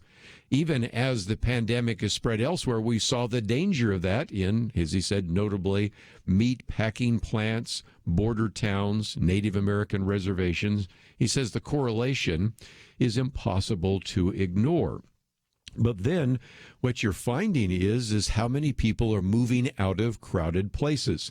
A recent Harris poll suggests that upwards of 2 in 5 urban residents are considering a move to less crowded places. More people, notes the National Association of Realtors, are seeking out single-family houses with yards and workspaces. And so that is taking place. So first of all, that is all due just to the pandemic. Then you have the economic issue. Now, not so long ago, Neil Irwin in the New York Times claimed that you would have these superstar cities like New York, San Francisco, Seattle. Why? Because these are where, especially in the case of San Francisco or Silicon Valley and Seattle, you have the high-tech industries. And so as a result, they argued that these would prevail because they'd have the best chance of recruiting superstar employees. By contrast, he also argued that the rural regions of the country and even the interior parts of the country would become home to the left behind.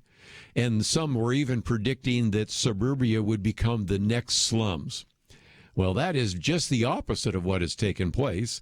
As a matter of fact, there's pretty good evidence now that the suburbs account for about 80% of the metropolitan job growth. And back to the key point here, most people are telecommuting.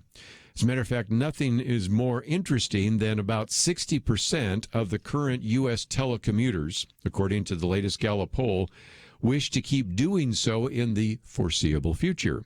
Stanford economist Nicholas Bloom predicts that once the pandemic ends, the online workforce will have increased from 6% before the pandemic to something closer than 20%. And some people think the number's even higher because a University of Chicago study suggests that it could grow to as much as 1/3 of the workforce, a finding which, by the way, is confirmed by another study done by the Federal Reserve Bank of Atlanta. And so when you look at this, the tech industry was oftentimes seen as a savior to the city.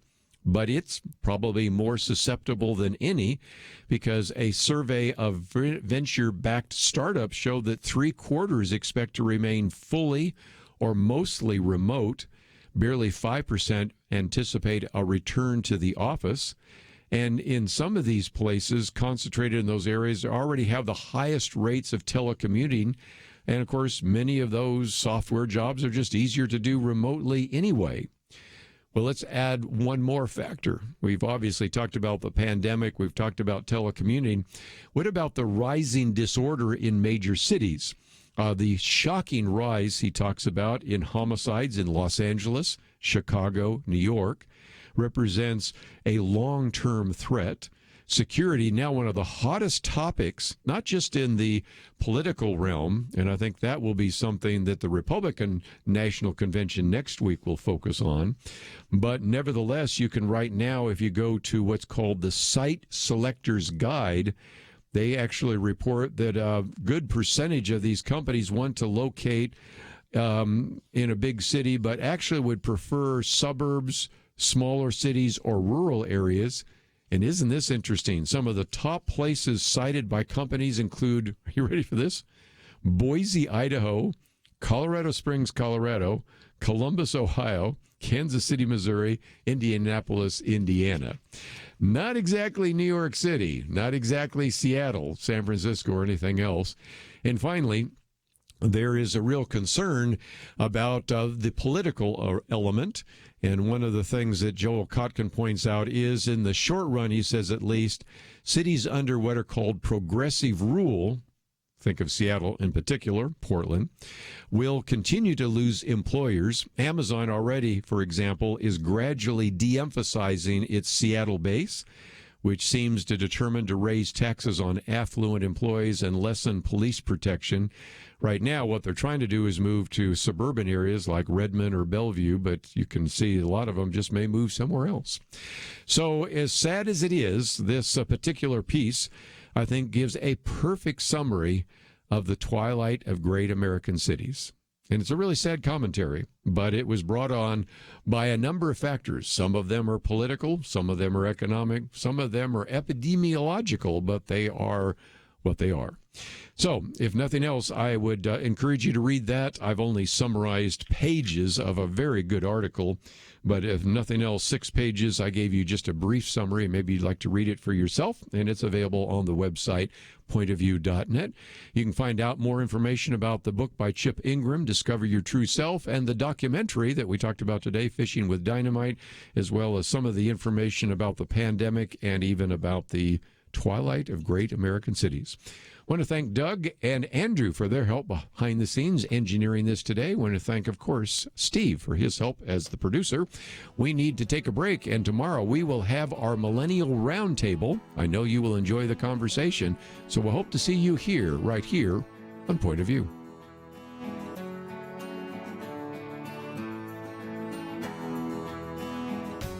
Sometimes I think about seeds. You ever stop to consider that some seeds become entire trees and some trees grow up and produce fruit?